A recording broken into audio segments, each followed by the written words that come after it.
Hello everyone, I am MANO Scaling, and I am here to help you today. I know you use this video to fall asleep, so before that, please like the video and subscribe to the channel, and also tell me where you are from and what time you are watching. Now get comfortable and relax.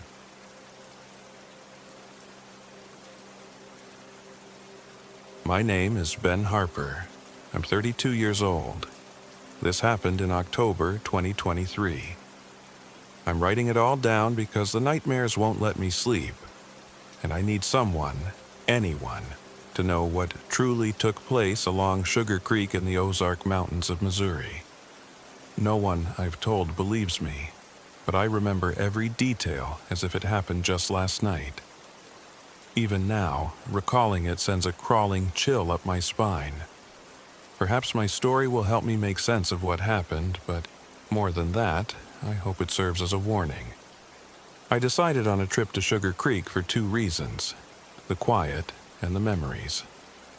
My older brother, Steve, passed away 7 months ago.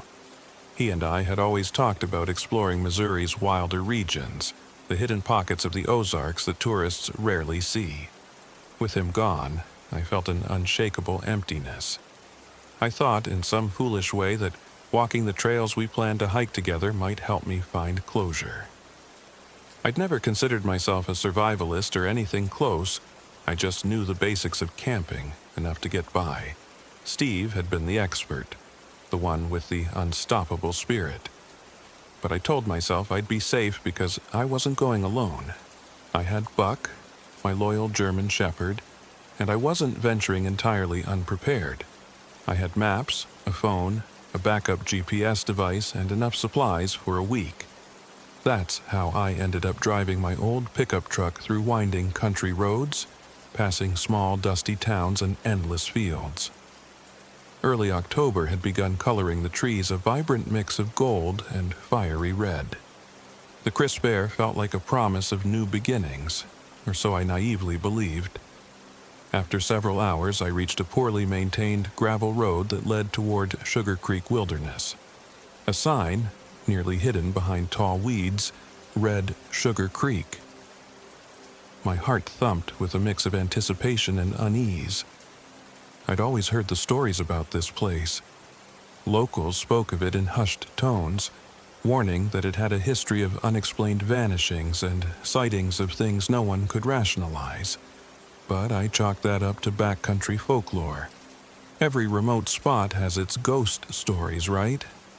I pulled into a clearing that served as a makeshift parking area for hikers and hunters. Next to a lone Jeep sat a middle-aged woman rummaging through a canvas bag. Her hair was streaked with gray, pulled back in a messy ponytail. She wore hiking boots that had obviously seen years of use, and a heavy jacket too warm for the crisp weather. She glanced up as I stepped out of my truck. I noticed a small plaque sewn onto her backpack strap that read Clara Thompson. I also noticed her measured, curious look. "Heading out alone?" she asked, nodding toward me as Buck hopped out of the passenger seat, tail wagging. "Yeah, just me and my dog," I replied. "Name's Ben Harper. Didn't expect to see anyone else out here midweek." She gave a soft smile, the corners of her eyes crinkling. "I'm a local historian, collecting data on the old homesteads that used to be around these parts." She patted the side of her bag. "Journals, old maps, that sort of thing. Most folks don't come here anymore." Her tone darkened slightly on that last sentence. Maybe it was a trick of the wind, but I felt a sliver of cold slide up my neck. "Why not?" I asked, loading my pack onto my shoulders. Clara looked off toward the trees, their canopies filtering the late afternoon light in a golden haze. "They say the land's cursed, that some old tragedy still lingers along Sugar Creek. People vanish. But I suspect you've heard the rumors." I shrugged. "Heard some vague stories about a ghost. Figured it was just local superstition." Her eyes met mine. "Yeah, well, sometimes local superstition holds more truth than you'd think. I'm heading a few miles in, near the water. Care to walk with me a bit?" She nodded at Buck. strength in numbers. I considered it. I'd planned a solo trek to reflect on Steve's memory, but something about Clara felt genuine, knowledgeable. And the last thing I wanted was to get lost alone if something unexpected happened. "Sure," I said, "let's go." We set off down the narrow, unmarked trail. Clara led the way with a confidence that spoke of years in the wilderness. Buck was ecstatic, sniffing everywhere and occasionally trotting back to check on me. The October sun began its descent, casting elongated shadows that seemed to dance over fallen leaves. My phone still had a sliver of signal, so I sent a quick text to my mother, letting her know I'd arrived. Then, as if on cue, the signal vanished. I wasn't worried. We were in a remote forest after all. We walked for about an hour before reaching a small clearing by the creek. The water was crystal clear but slow-moving, reflecting the sky like a mirror. The hush of the wilderness pressed in, and despite the gorgeous scenery, an odd tension thickened the air. Clara set her pack down and pulled out a couple of old, yellowed maps. "I've been trying to pinpoint the location of an old cabin that belonged to a woman named Annabelle," she said quietly. "Folklore claims she drowned in this creek decades ago. Some say she was murdered. Others say it was suicide. Her spirit supposedly roams the woods, luring people to a watery end."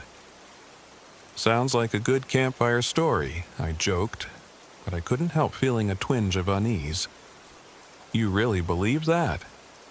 Clara shrugged.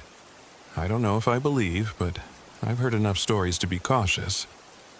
I scouted the area for a good spot to pitch my tent while Clara studied her maps. Eventually, we found a flat patch of ground sheltered by a tall outcropping of rock. The water was maybe 50 yards away, accessible by a small path through thick undergrowth. It seemed perfect, convenient for collecting water but hidden enough for wind protection. The late afternoon was fading, so we quickly set up. I noticed Clara used an older model tent, its corners frayed and patched in places. It reminded me of the gear my brother and I used to borrow from our dad's garage. Buck, tail still wagging, circled around the camp, sniffing at every twig and shadow. Once the tents were up, I gathered small branches for kindling, while Clara pulled out a portable stove and a battered metal kettle. We settled by the quickly built fire pit, appreciating the warmth. That was when I felt the first hint that something was off, like a mild static in the air that made the hair on my arms prickle. The sun was setting fast, turning the sky a deep orange. Shadows stretched across the ground, merging into one another until it felt like the night was swallowing the landscape. I shook off the feeling, attributing it to fatigue. "Ben?" Clara's voice interrupted my thoughts. She was pointing at the ring of flames in our fire pit. They were burning a bright orange and then, in a sudden sputter, flickered to a ghostly blue. It lasted no more than a second before returning to the usual orange glow. I chuckled nervously, trying to sound knowledgeable. "Might be some chemical in the wood," I offered, but my explanation didn't convince even me. Clara fell silent, and we both just watched the flames as the night crept in. I fed Buck, poured some kibble into his collapsible bowl, and tried to lighten the atmosphere by scratching him behind the ears. He nuzzled against me, but his gaze kept drifting toward the dark perimeter of our camp. Eventually, we crawled into our respective tents. Buck joined me in mine, snuggling into the corner of my sleeping bag. The night was oddly quiet. I'd expected to hear the usual forest chorus, crickets, distant frogs, maybe the occasional hoot of an owl. But there was only an unsettling stillness, like the forest was holding its breath. I fell asleep with images of Steve flashing through my mind, thinking about how he'd teased me for being too jumpy in the dark. He would have thrived on telling ghost stories out here, I thought, just before my eyelids grew too heavy to keep open. Sometime in the night, I awoke to Buck growling. Low, steady, and menacing, The growl shook me out of my half-dream state. My first thought was maybe a raccoon or fox had wandered into camp. I fumbled for my flashlight and unzipped the tent. The fire was nothing but embers, casting a faint, flickering light across the clearing. I scanned the surroundings. Tall trees, the shape of Clara's tent, and a swirl of mist hovering above the creek. Nothing else. But Buck wouldn't stop. Quietly, I stepped out. "Clara?" I whispered. No answer. I crept to her tent, shining my light on it. The flap was down, closed from the inside. I listened, but heard only my own ragged breathing. A thin layer of fog seemed to crawl along the ground, drifting toward the creek. The darkness pressed in, making my flashlight beam feel feeble, and yet something stirred in the corner of my vision. A flicker of movement behind the nearest cluster of trees. My heart thundered, but I could see nothing when I turned my light in that direction. After what felt like an eternity, I reasoned it must have been an animal, or my tired eyes playing tricks. Still, my hands trembled as I backed up to my tent. Buck stayed at my side, a tense line of fur bristling along his neck. I didn't sleep well for the rest of the night, drifting in and out of shallow dozing until the sky began to lighten. The moment day broke, I got up and walked around camp to settle my nerves. The early sunbeams revealed the creek in delicate haze. For a brief moment, it was downright beautiful. Then I noticed something odd. My sleeping bag was unzipped from the inside, like someone had been in it while I slept. But I clearly remembered zipping it myself, snug around my chest. Buck definitely couldn't have unzipped it. A creeping dread coiled in my stomach, but I brushed it aside and told myself maybe I'd undone it in my sleep. Clara emerged from her tent soon after, hair disheveled, eyes clouded with worry. She took one glance at me and said, "You look like you slept about as well as I did." "Something weird was out here last night," I said, forcing a half smile. "Could have sworn I saw movement near the trees." She nodded, as if she expected me to say that. "It's never just a normal night in these parts," she mumbled, more to herself than to me. Before I could press her further, she changed the subject. "Let's have coffee, then I need to check an area upstream." We used her kettle on the portable stove since the fire pit was cold ash by then. While we waited for the water to boil, I reached for my backpack to grab some protein bars. My stomach lurched as I found the pack missing. "Clara, have you seen my backpack?" I asked, searching around camp. I was sure I'd left it next to the tent. Clara helped me search, but it was nowhere to be found. Buck sniffed the ground, tail low, guiding me to a spot near the edge of the trees where I found a single strap from my pack, ripped clean off. My mind raced. Had an animal dragged it away? But black bears, or big cats in this region, rarely messed with humans' belongings unless they smelled food. Even then, a neat tear like that was unusual. "Could be a coyote," Clara offered hesitantly, but she didn't look convinced, and neither was I. Without that bag, I'd lost most of my food supply, extra clothes, and backup GPS. My phone was still in my pocket, but with no signal and a dying battery, it wouldn't be much use. I felt a jolt of panic, but I suppressed it. I couldn't afford to lose my cool. We decided to split up briefly to search for my stuff. Clara moved along the creek's edge, and I headed farther into the trees. Buck stayed glued to my side. I promised Clara we'd meet back at camp in an hour. If I found nothing, we'd figure out another plan. Maybe call the trip off. Walking through the woods, the morning felt off, like the forest was subtly rearranging itself. I'd pass a distinctive boulder, then loop back a few minutes later, only to find the boulder gone, replaced by an uprooted tree. The map I kept folded in my pocket was no help either.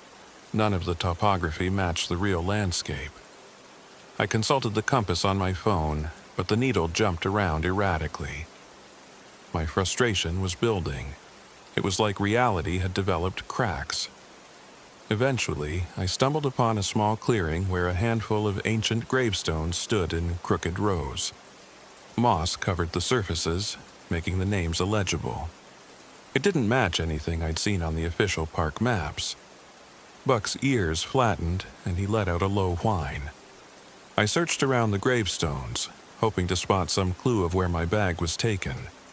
That's when I saw the first sign that something was terribly wrong.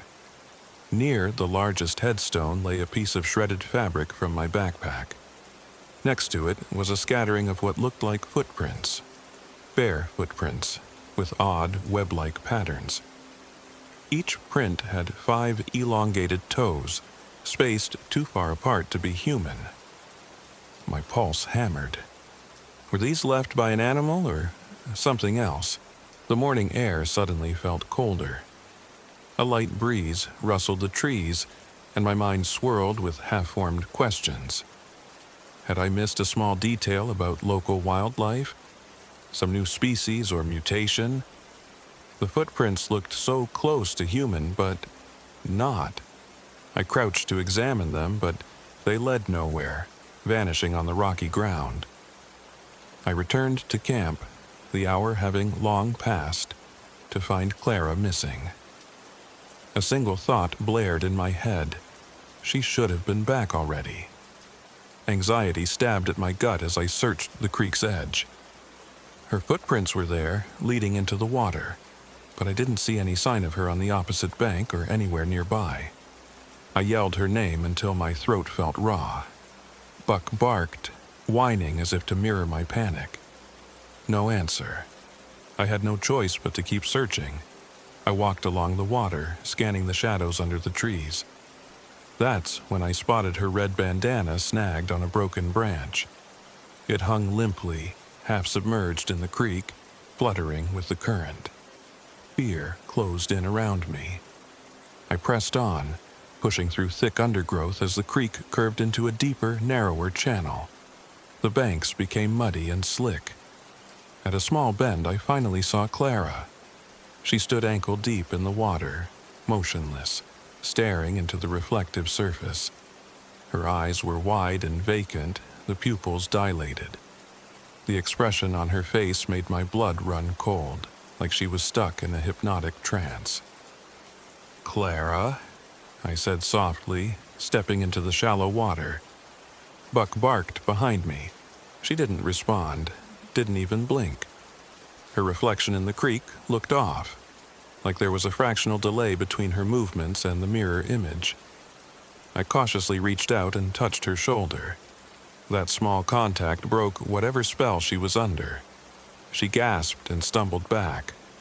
"Ben!" Her voice trembled.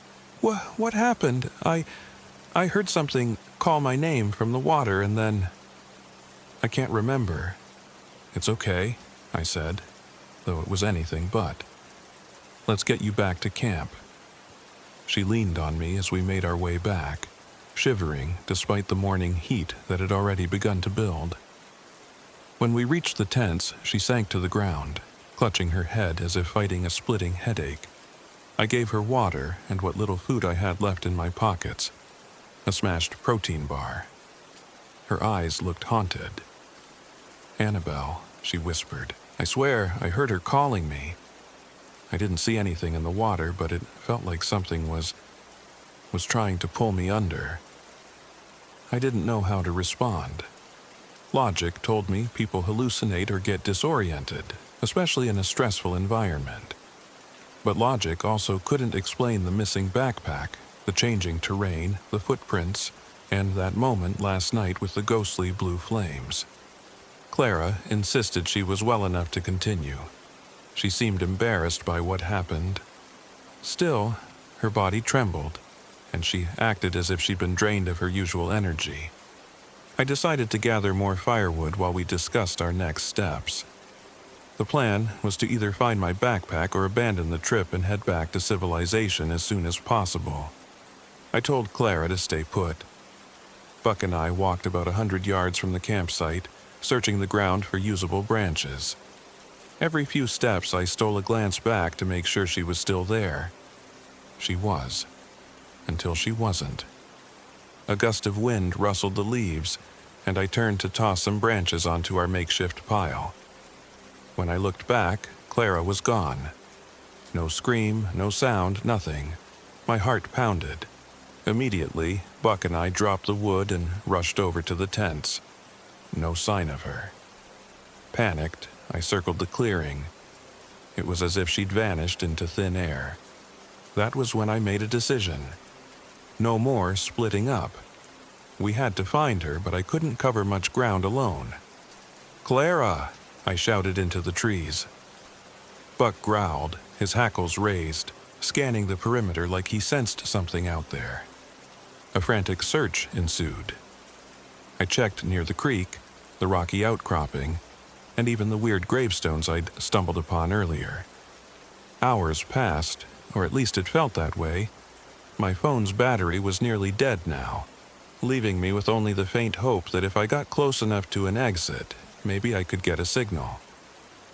The map was useless. The GPS glitched out. Everything about this place felt wrong, like the environment was shifting, refusing to let us go. At one point, in the thick of the trees, I caught a glimpse of Clara. She was standing with her back to me, about 30 feet away, behind a scraggly cluster of shrubs. I yelled her name, relief surging in me, but she didn't turn around. "Clara!" I shouted again, sprinting forward with Buck. She moved deeper into the forest, not running, just drifting away as if she were a sleepwalker. Twigs snapped underfoot as I raced to catch up, but no matter how fast I ran, she stayed the same distance ahead, weaving around the trunks effortlessly. My lungs burned, but I never closed the gap by even a few feet. Suddenly, she vanished behind a large oak. I skidded to a stop on damp leaves, panting, scanning left and right. Nothing. Pure silence again. My heart hammered like a war drum in my chest. Buck whimpered, sniffing the air, confused. We circled the oak. She was nowhere. It was impossible. That was the moment I realized we were dealing with something beyond normal explanation. The forest was complicit in it, complicit in her disappearance. Or maybe in its illusions. Eventually, we found our way back to camp, if you could call the random patch of trees we stumbled into camp. The tents were gone. My breath caught in my throat when I saw the clearing was empty. The ground was flattened where the tents had been. Bits of scorched earth from our fire pit, but no sign of the tents themselves or our gear. It was as though they'd been lifted out of this world. Rage and terror boiled inside me, but I forced myself to keep thinking. If we were stuck in some bizarre nightmare, I had to focus on survival. We were losing daylight again, and I had no pack, no extra clothing, no food. At least I still had my water bottle, a pocket knife, and some matches in my jacket. But that was it. I decided to search for the gravel road. If I could find that, I could follow it back to the truck. I knew heading west should lead me out, so Buck and I started walking. The forest grew denser. The gentle slope felt like it was playing tricks. One minute we were trudging uphill, the next, the ground seemed to dip unexpectedly. I began to feel disoriented, as if each turn I made led me in circles. After what might have been hours, we broke through the underbrush and into a different clearing. My chest seized at what I saw. A decrepit cabin, half collapsed, leaning precariously among thick roots and tangled vines. It didn't look like anyone had lived there for decades. Rotting planks covered shattered windows. The door was ajar, and a pungent smell wafted out. Dampness mixed with something foul. As horrifying as the place looked, it was shelter. With night approaching, a roof was better than no roof. Buck sniffed the ground, whining. He clearly didn't like this cabin, but I gently coaxed him forward. My footsteps crunched over dead leaves as I approached the doorway, heart hammering. Something about the cabin's shape was strangely familiar. Then I remembered. Clara had mentioned searching for the old homestead of a woman named Annabelle. I reached the threshold, shining my flashlight inside. The interior was dim, the last of the sunlight barely illuminating the clutter of broken furniture. Half the roof was caved in, leaving a gaping hole open to the sky. A battered table lay on its side, and near the far wall stood a large stone fireplace, black with soot. It felt like stepping into another time, or a cursed memory. Buck refused to go past the doorway, so I cleared a small area near the fireplace, intending to build a small fire. My plan was to stay vigilant through the night, get some rest if possible, and then continue searching for a way out at first light. I felt around in my pockets, relief flooding me when I found my matches intact. I arranged some old scraps of wood and dried weeds. The flames sputtered to life, casting flickering shadows on the cabin walls. Something about the dancing shapes made me feel watched, though. The worn walls almost seemed to warp in the shifting light. Suddenly, a distant voice echoed through the forest, faint but unmistakable. "Ben! Ben, help!" It sounded like Clara. My heart lurched, and Buck stood, ears perked, letting out an urgent bark. I rushed outside, scanning the darkness with my flashlight. The voice echoed again from somewhere off to the right. "Ben!" It was definitely Clara. Or a perfect imitation.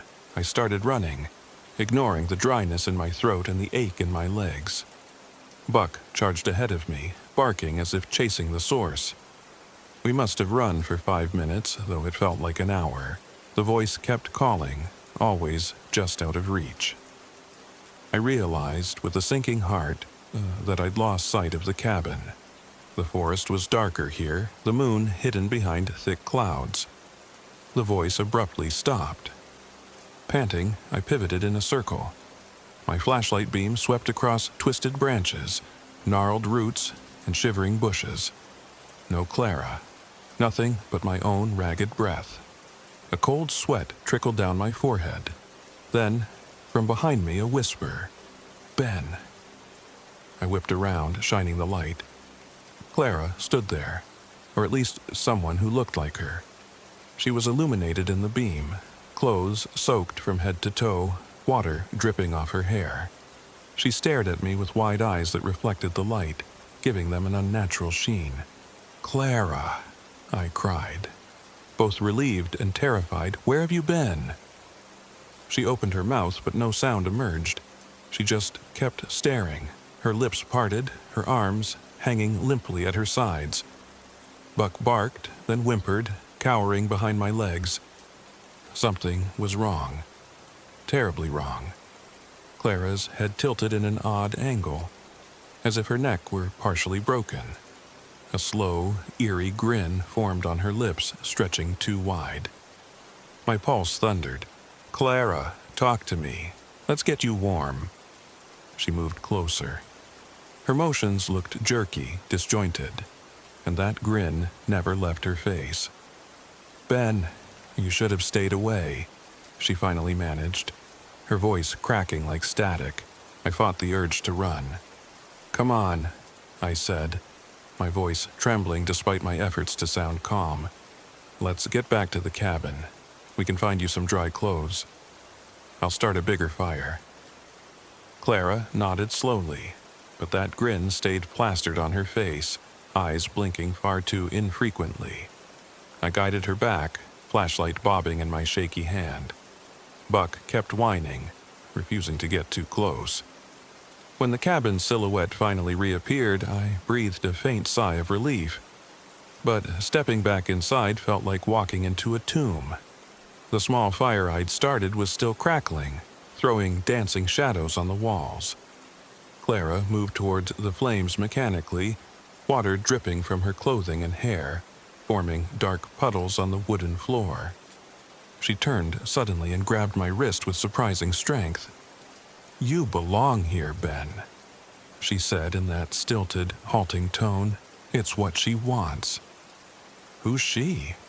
I whispered, dread coiling in my stomach. My gaze darted to the water dripping from Clara's limbs. It looked darker than it should, almost black in the firelight, thick and viscous like sludge. Clara didn't answer. Instead, she pulled me closer, her grip painfully tight. Her lips parted again, but all I saw was a flicker of movement in her mouth, something shifting behind her teeth. Buck barked ferociously. That startled her enough that she let go, stepping back. Desperate, I tried to think of a way out. I didn't want to hurt Clara, but something told me she was no longer herself. I pried her fingers off my wrist. "Let's just sit. Talk," I said, stalling. She let out a dry, hollow laugh. "Talk? I'm done talking." She turned toward Buck, who was snarling, his ears pinned back, and lunged. Buck dodged out of her reach. I yelled for Clara to stop, but she only laughed again, sounding unhinged. In a flash, she grabbed a broken chair leg from the floor, wielding it like a club. I moved in to block her from swinging at Buck, and she bashed the makeshift weapon into my shoulder. Pain flared, and I stumbled backward. The next strike came at my head. I ducked. She was fast, too fast to be normal. I reached into my jacket pocket, clutching the small pocket knife I'd forgotten was there.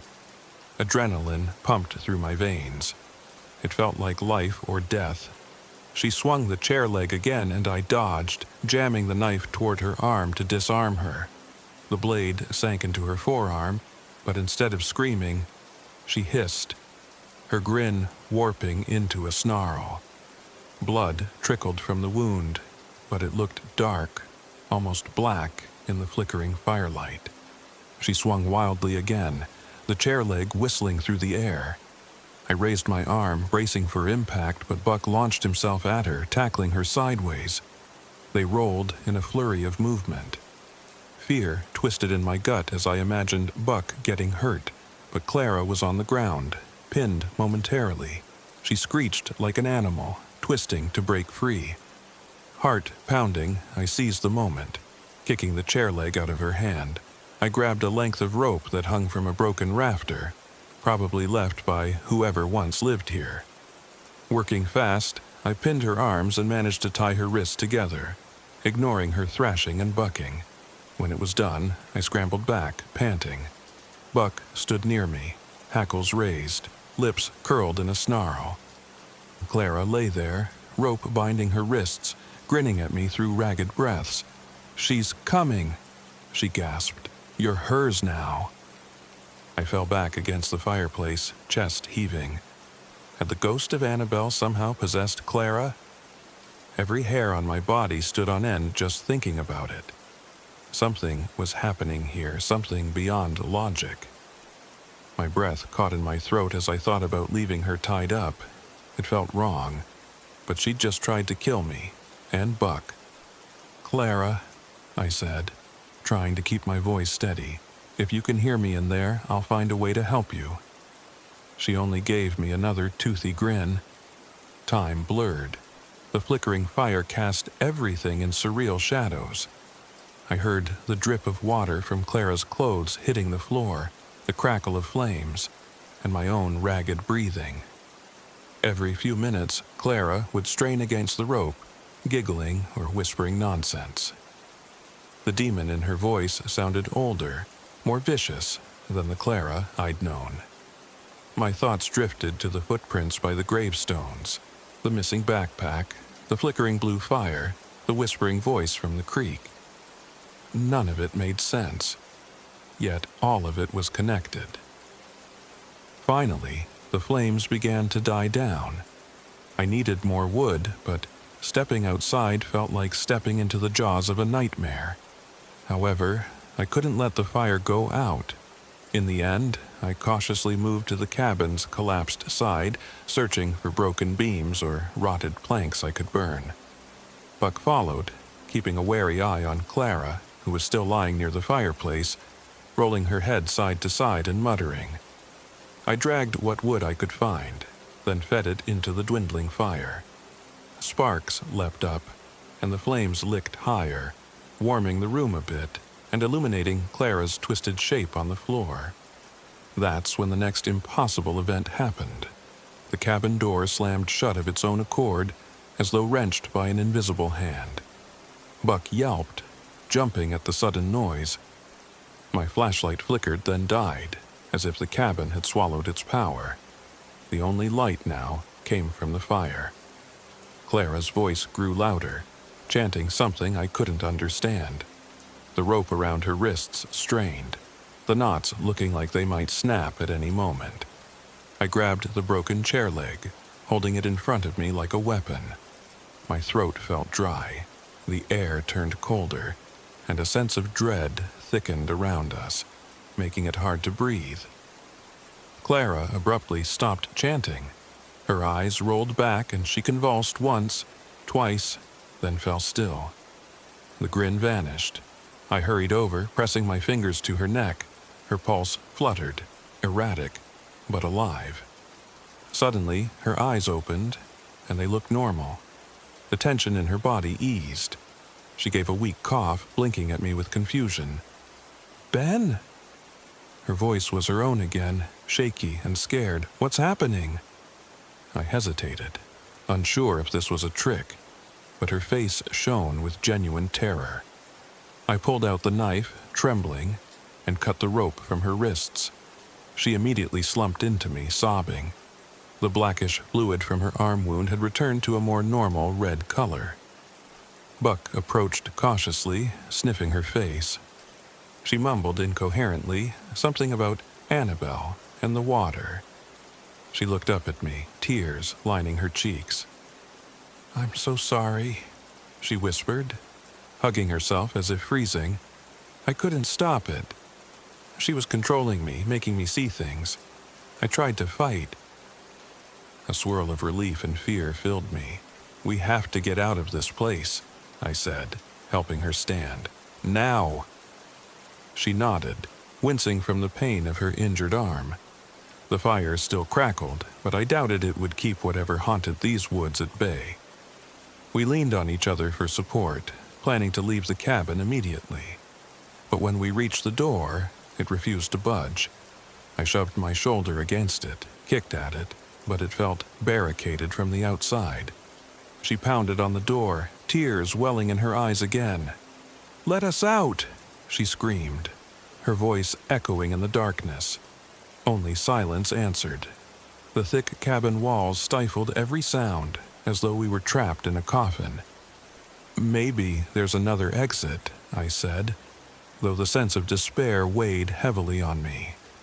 We turned to the hole in the roof.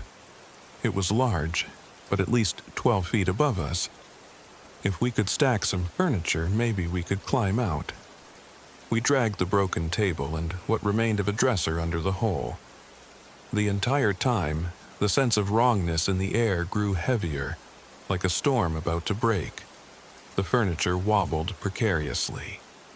Clara and I locked eyes, each silently acknowledging the absurdity of our plan, but it was the only chance we had. I climbed up first, bracing myself against the jagged edges of broken rafters. My head emerged through the gap into the cold night air. The sky was moonless, black as ink. I couldn't see more than a few feet. Still, I felt a surge of hope. I pulled myself up, ignoring the splinters digging into my palms. Suddenly, a hand, icy and wet, wrapped around my ankle, yanking me back. I lost my balance, dropping into the cabin. Clara let out a scream, jumping away as I crashed onto the floor. I twisted painfully, stifling a cry as my side slammed against a chunk of debris.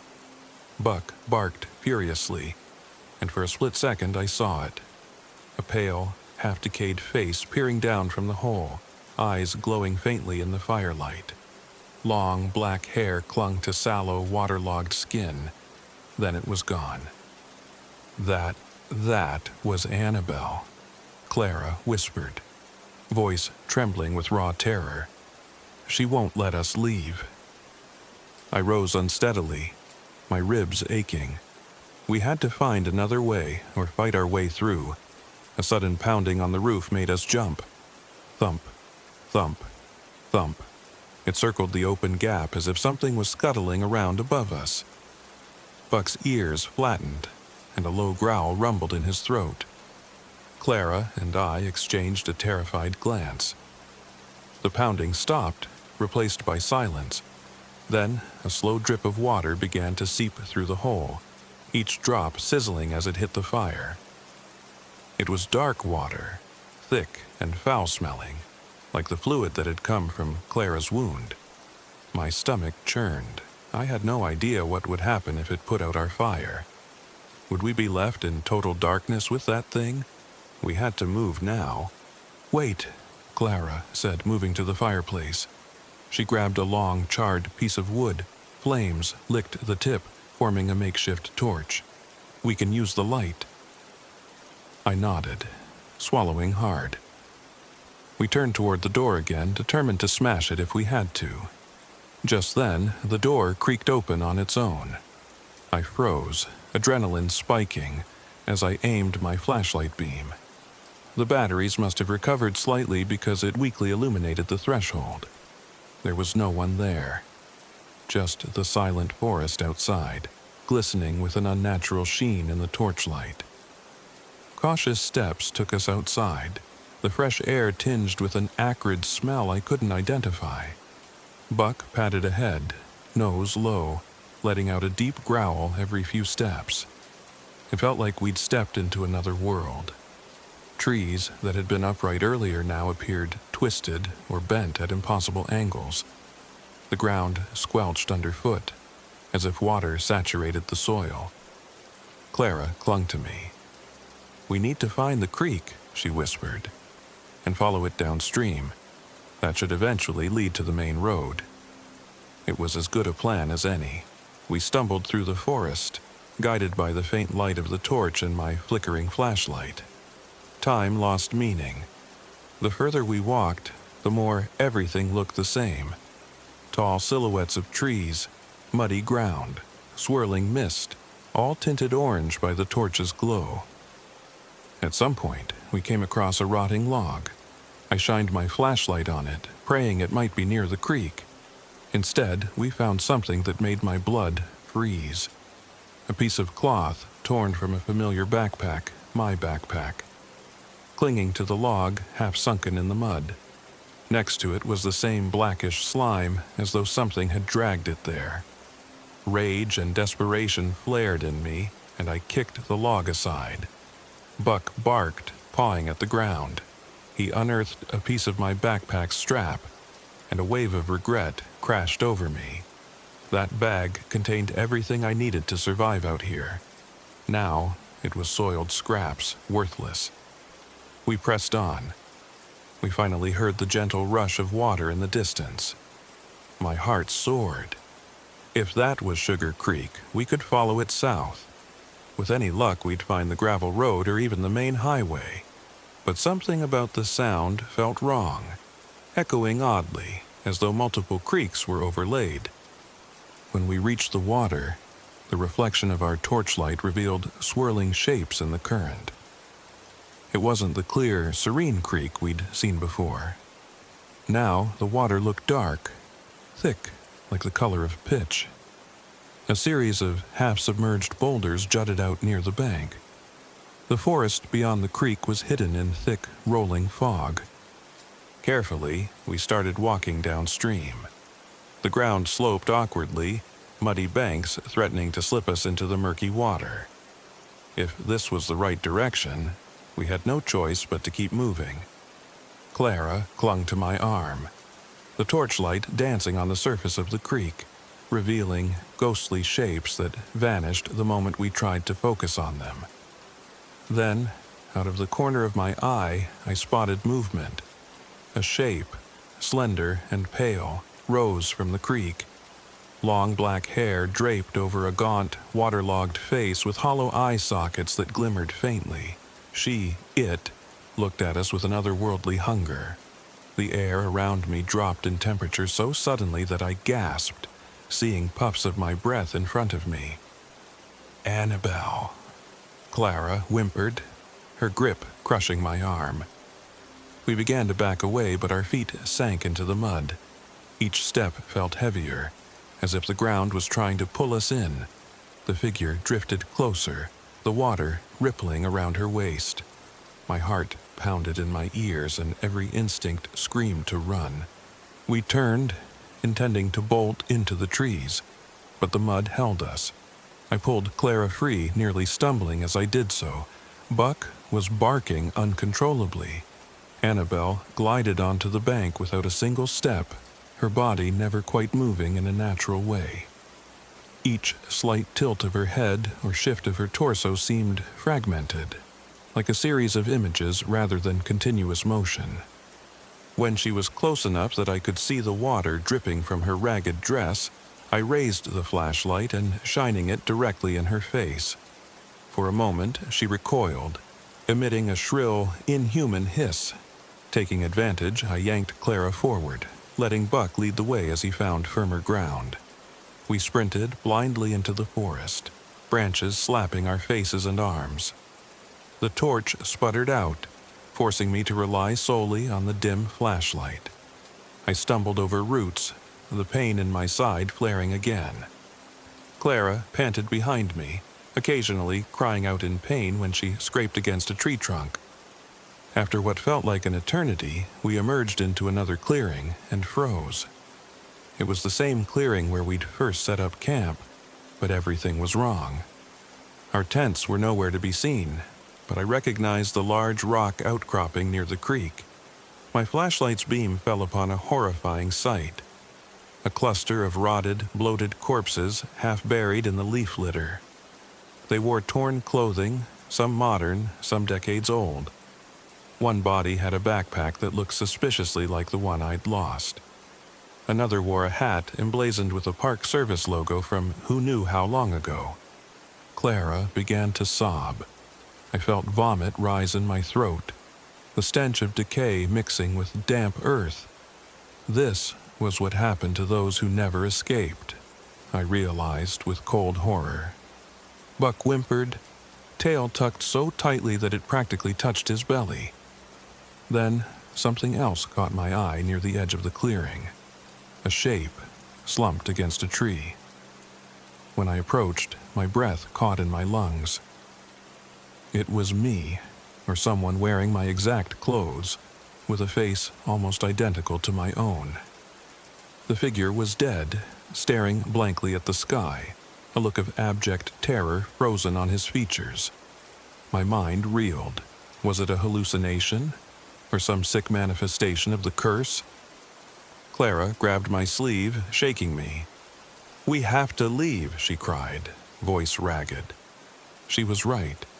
Whatever illusions these were, or whichever twisted reality we'd stepped into, it was devouring us.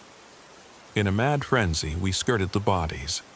My eyes watered from the stench, my stomach lurched, but I forced myself not to look too closely. Among the remains, I noticed movement. Tiny insects or snakes slithering across discolored flesh.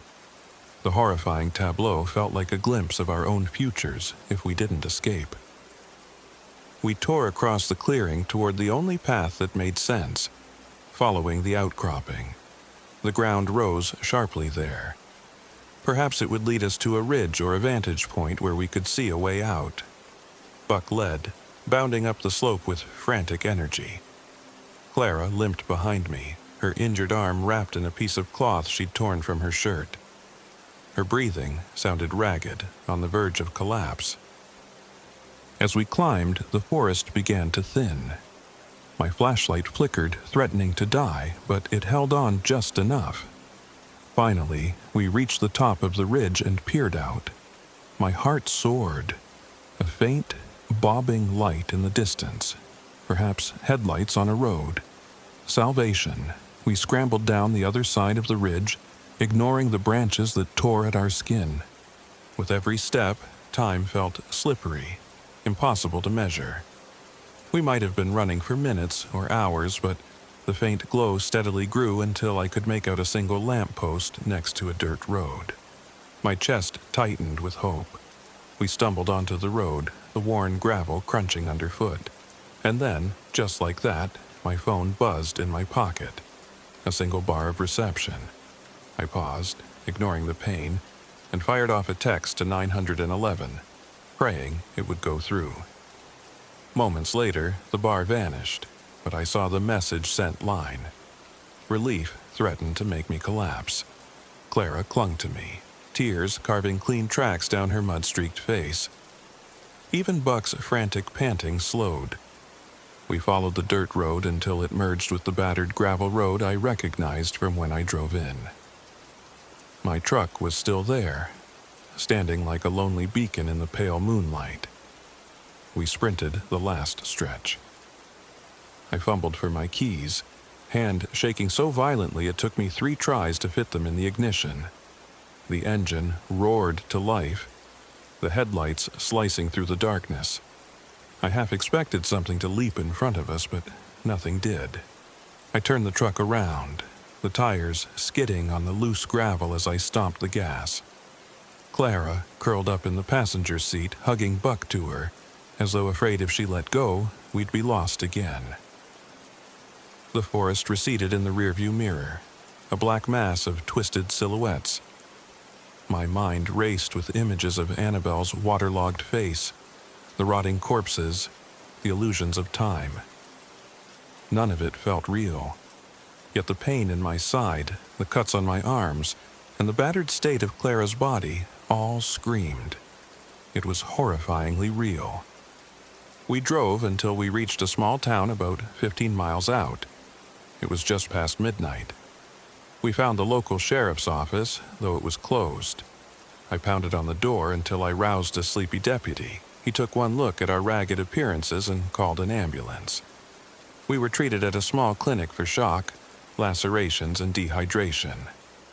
Clara told them what happened in broken, disjointed phrases, but we both knew no one believed the supernatural parts. The official record states we got lost, panicked, and suffered severe delusions from exhaustion or exposure. They claim we confused normal wilderness hazards for something else. They even suggested that Clara might have attacked me in a delirium. They tried to rationalize everything, as people do with nightmares they've never witnessed themselves. Still, my text to 911 was logged, and the authorities had to file some sort of report. They sent a team out to Sugar Creek, but their official statement came back empty. No sign of bodies, no sign of the cabin, no sign of anything unusual. They wrote the whole thing off as the confusion of traumatized hikers. We were dismissed with sympathetic smiles and a request not to venture out alone again. I wish I could tell you that was the end, that we recovered, parted ways, and never looked back. But sometimes I catch Clara staring blankly at a pool of water, or I'll find her outside in the rain, listening. She's never said it aloud, but I can see it in her eyes. She still hears Annabelle's voice. As for me, I dream of that twisted reflection in the water, her face rising to greet me in the dark. My dog, Buck, remains skittish around creeks and rivers, things he never feared before. He'll whimper at even the faintest sound of running water, pressing himself against my leg. Every so often, I think about returning to that place, about finishing the job, putting Annabelle's spirit to rest somehow. But then, late at night, I recall the half-decayed figure with my own face in that clearing, the ghostly blue flames in our campfire, and the grin that stretched too wide across Clara's possessed face.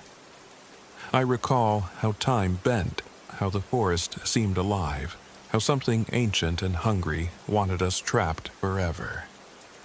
Each time, those memories remind me of one brutal truth. Some curses aren't meant to be broken. So, that's my story, believe it or don't. But if you ever find yourself near Sugar Creek, remember my warning. The land there has a memory, and sometimes it reaches out with cold, wet hands to pull you under. Be it ghost, curse, or madness, I can't say for sure. What I do know is this. We got out, but a part of me is still in those woods, and I fear that someday the creek will call me back. Because when I close my eyes at night, I still hear the hush of water and the distant echo of a voice that doesn't belong to the living. I can only pray it never finds me again.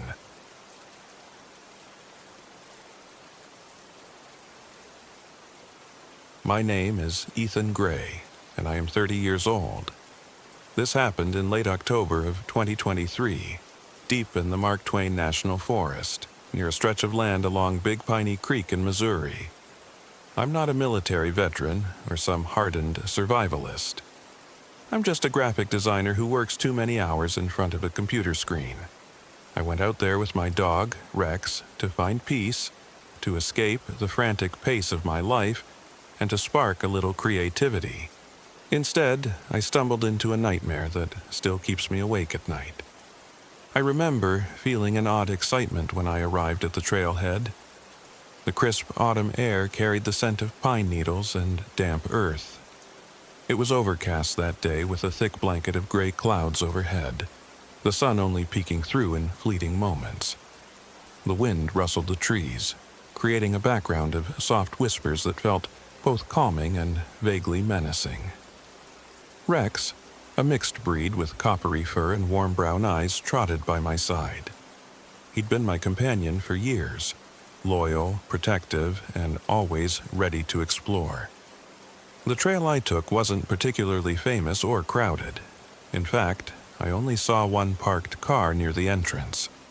The forest around Big Piney Creek is dense, with tall oaks and maples forming a canopy overhead. Sunlight struggled to pierce through. The further I went, the quieter it became. No other footsteps, no human chatter, just the crunch of leaves beneath my boots and the rhythmic panting of Rex. I'd planned a 3-day trip. My gear included a tent, plenty of food, a sleeping bag rated for cold weather, and the usual hiking essentials. My phone was fully charged, and I had a portable charger. I even brought a paper map as a backup, though I relied heavily on my phone's GPS. My boss had insisted I go off-grid to recharge, so ironically the plan was to remain as disconnected as possible. I told myself it would be good for me. The first day of hiking went smoothly. The trail wound along the edge of the creek. Occasionally, I'd stop to admire the water flowing over round stones, or I'd watch a stray leaf drifting on the current. Rex would sniff around tree trunks and stare into the underbrush, intrigued by scents of wild animals. By dusk, I'd found a decent campsite on a small rise overlooking the creek. It gave me enough flat ground to set up my tent, and the water below was an easy resource. I gathered some stones for a makeshift fire pit and pitched my tent under a large oak that offered some shelter from the wind. As night descended, a deep hush settled over the forest. It was the kind of quiet that feels alive, pulsing with hidden creatures and stirring branches. I remember being pleased with how the fire crackled, illuminating the surrounding trees in flickers of orange. I sat on a log, feeding twigs into the flames, enjoying the serenity. Rex lay at my feet, chewing on a stick, occasionally lifting his head to look into the dark. I thought about how perfect the setting was, just me, my dog, and the wilderness. In the back of my mind, though, a subtle unease nagged at me. I felt I was being watched. I blamed the feeling on the novelty of isolation. I'd gone camping before, but never truly alone, miles from the nearest paved road.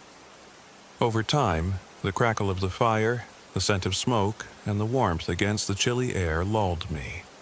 My lids grew heavy, and I crawled into my tent, zipping Rex in with me. We fell asleep to the forest's lullaby of rustling leaves and distant chirps. I woke in the middle of the night to near total darkness. My phone, which I'd placed by my head, was dead. The battery had been at 80% when I'd climbed into the tent. I turned on my portable charger, only to find it wasn't working either. A sense of irritation mingled with unease. Glancing at Rex, I saw his ears perk up as if he'd heard something. But the silence was total. No animals scurrying, no wind. Something about that emptiness, that lack of any sound, made the hairs on my arms stand on end. I tried to go back to sleep, but my mind wouldn't let me. Eventually, I unzipped the tent, stepping out into the cold. I searched for my flashlight in the dark, only to realize it had rolled a few feet from where I'd left it. Its beam flickered, as if the batteries were dying. That shouldn't have been the case. Fresh batteries were part of my prep. When I shone the light around, the beam seemed weaker than it should have been, swallowed by the night just a few yards away. Rex prowled around the edge of the camp, sniffing at nothing. I tossed a few branches onto the embers of the fire, sparking some faint warmth, and eventually I managed to calm myself enough to return to my tent. Exhaustion overtook me, and I fell asleep again. When I woke at dawn, an unexpected chill permeated the tent. My sleeping bag was unzipped. Not just unzipped, but it lay open as if someone had carefully undone it from the inside. I thought maybe I'd done it in my sleep, so I shrugged it off. I checked my phone again. It was still dead. The portable charger was also unresponsive. Rex seemed restless, pacing circles around our campsite. I assumed he smelled a deer or a fox. Determined not to let technical glitches spoil my trip, I made a quick breakfast of oatmeal. Strangely, the oats tasted off, almost rancid, despite being well within their expiration date. I forced a few mouthfuls before deciding it wasn't worth risking an upset stomach. I moved on to my next plan, heading deeper into the woods, crossing a footbridge over the creek, aiming to circle back to the trailhead the following day. As I followed the trail, I noticed something peculiar on my printed map. The labeled landmarks no longer seemed to match my surroundings. According to the map, I should have been walking alongside the creek for another mile before encountering the footbridge. But the path twisted away from the water earlier than expected, leading me uphill. At first, I assumed I'd taken a wrong turn, but retracing my steps showed no alternate path.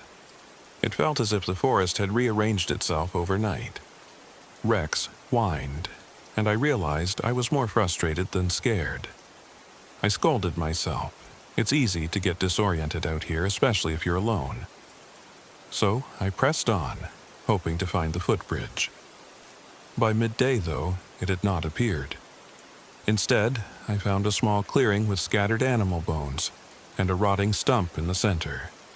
The stump was covered in peculiar carvings, symbols I didn't recognize. They looked like spirals and shapes reminiscent of eyes. The ground stank of decay, but there were no visible carcasses besides a few bones that could have been deer. It was unsettling enough that I decided to move on quickly. By late afternoon, I still hadn't found a decent spot to camp. Worse, the clouds thickened, and a hint of rain was in the air. That was when I first laid eyes on Eloise. She appeared so suddenly that I nearly jumped out of my skin. I spotted her off to the side of the trail, standing in a patch of dead grass. She was an elderly woman, her posture stooped, wearing a threadbare shawl that draped over her shoulders. Wispy gray hair framed a face deeply etched with wrinkles, yet her dark eyes glinted with unsettling vibrancy. Rex froze, a low growl building in his throat. I had never heard him growl quite like that before. Something about her presence sent a spike of cold fear into my chest. She raised one gnarled hand in greeting and spoke in a surprisingly clear voice. "You shouldn't be here," she said. "This land isn't kind to strangers." I swallowed hard. There was no sign of a backpack or any outdoor gear, so I assumed she lived nearby, maybe in one of those remote cabins or homesteads I'd heard dotted the forest. I forced a polite smile, though my hands trembled. "Sorry, ma'am, I might have gotten lost," I said, trying to keep my voice steady. "I was looking for the footbridge across Big Piney Creek, but the trail doesn't seem to match my map." Her eyes flicked to the paper map in my hand. Then she let out a raspy chuckle. "The land shifts when it wants. Best turn back while you can." I thanked her for the advice, but she simply stared at me with that unreadable expression. Without another word, she turned and walked away, disappearing behind a stand of dark pines. When I reached the spot where she'd stood, the grass was flattened, but there were no footprints, no sign of her direction. Rex sniffed the ground anxiously, whining. A chill gripped me, but I told myself it was just an odd encounter. Still, I felt an undercurrent of dread I couldn't shake. Nightfall came faster than I expected. The sky was a bruise of purple and gray, and I had to find a place to camp. I chose a patch of relatively level ground near a rocky outcrop. Setting up the tent in the fading light was tedious, and Rex seemed on edge, pacing and barking into the darkness. My nerves were raw by the time I finally managed to build a small fire. But something was wrong. The flames flickered a pale blue instead of the usual orange. I'd never seen that happen before. No chemicals or strange substances were in my kindling. The smoke smelled different too, acrid, almost sweet. Alarmed, I prodded the logs, hoping it was a trick of the fading light. Suddenly, the fire died completely, leaving not even a glow of embers.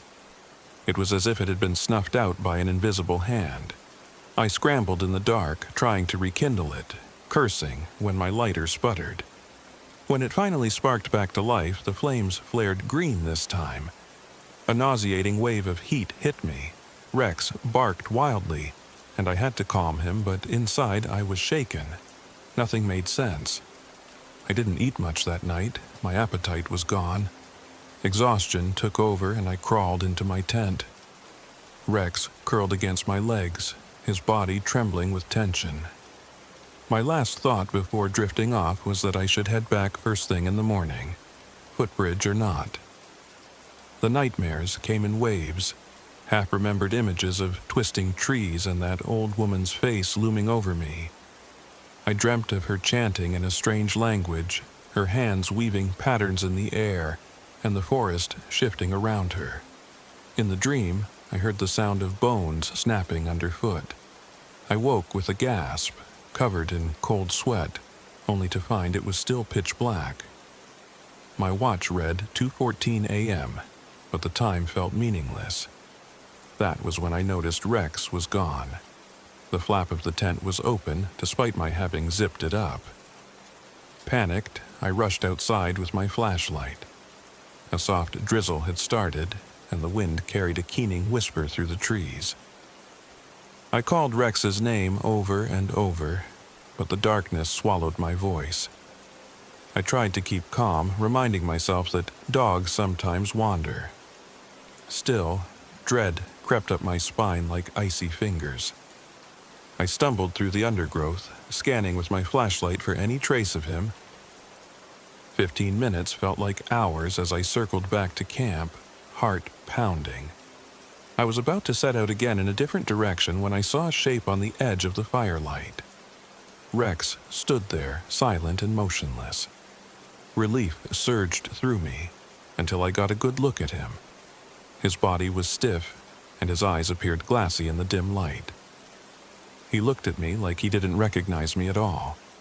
"Rex?" I whispered, stepping closer. He tilted his head slowly, the movement mechanical. A shiver rippled down my arms. Something was off. His lips curled back, revealing his teeth, but it wasn't a snarl. It was more like a forced, eerie smile. His tail was stiff, not wagging. I tried to approach him, hands outstretched, murmuring his name to soothe him. Without warning, he let out a sharp bark and lunged at me, snapping just inches from my arm. I shouted, stumbling back. I'd had Rex since he was a puppy, and he had never once tried to bite me. Adrenaline surged as I realized I didn't recognize the expression on his face, if you could call it an expression. It was like looking at a dog wearing the mask of my dog. My flashlight flickered, and in that unstable light, his eyes seemed to reflect not just the beam, but an internal glow. Something about it was deeply unnatural. Rex backed away, then turned and padded off into the trees. The darkness swallowed him again, I called after him, my voice cracking, but it felt hopeless. I spent a sleepless hour searching, eventually returning to the tent, shaking with fear, tears burning in my eyes. Was he sick? Hurt? Or worse, was there something else at play? The memory of that old woman, Eloise, flashed in my mind. The land shifts when it wants. Best turn back while you can. Regret burned within me. I should have listened. Morning light brought no comfort. I found Rex lying near the extinguished fire pit, staring vacantly at the ashes. He didn't seem to acknowledge me at all. Every time I tried to pet him, he pulled away and bared his teeth, though in a strangely emotionless way. My gear was also in disarray. My sleeping bag was once again unzipped from the inside, and some of my food had spoiled overnight, moldy spots covering sealed packages. Strangest of all was the fact that the sun was higher than I expected. My watch read 8:05 a.m., but judging by the light, it looked more like midday. Time was slipping, and I couldn't account for it. Desperate to leave, I packed up quickly, pushing my equipment into my backpack, discarding the spoiled food.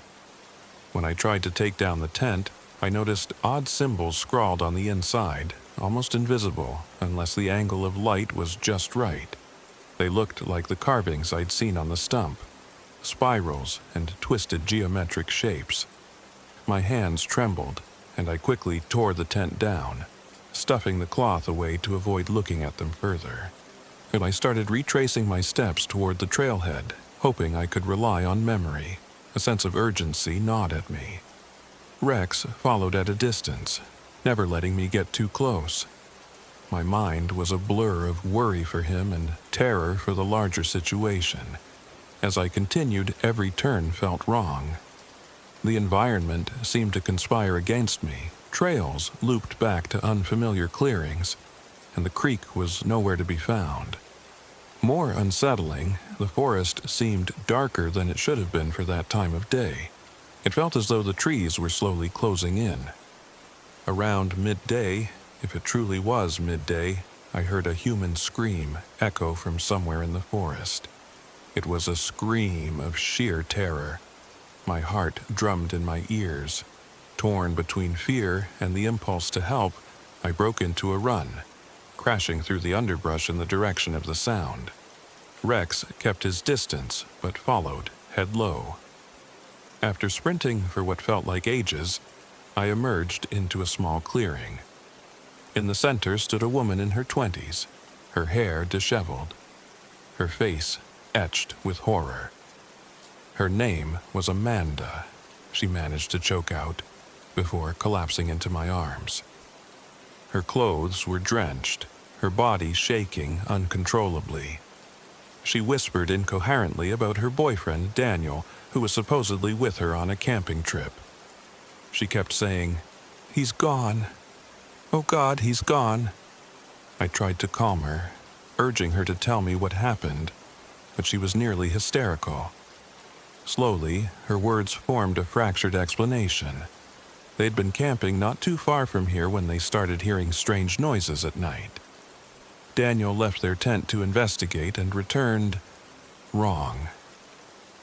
According to her, he was smiling too widely, blinking too little, forgetting their shared memories. Then, this morning, she found him kneeling by the creek. When he turned around, he wasn't Daniel anymore. She broke down, sobbing. My stomach lurched because her story mirrored my experience with Rex.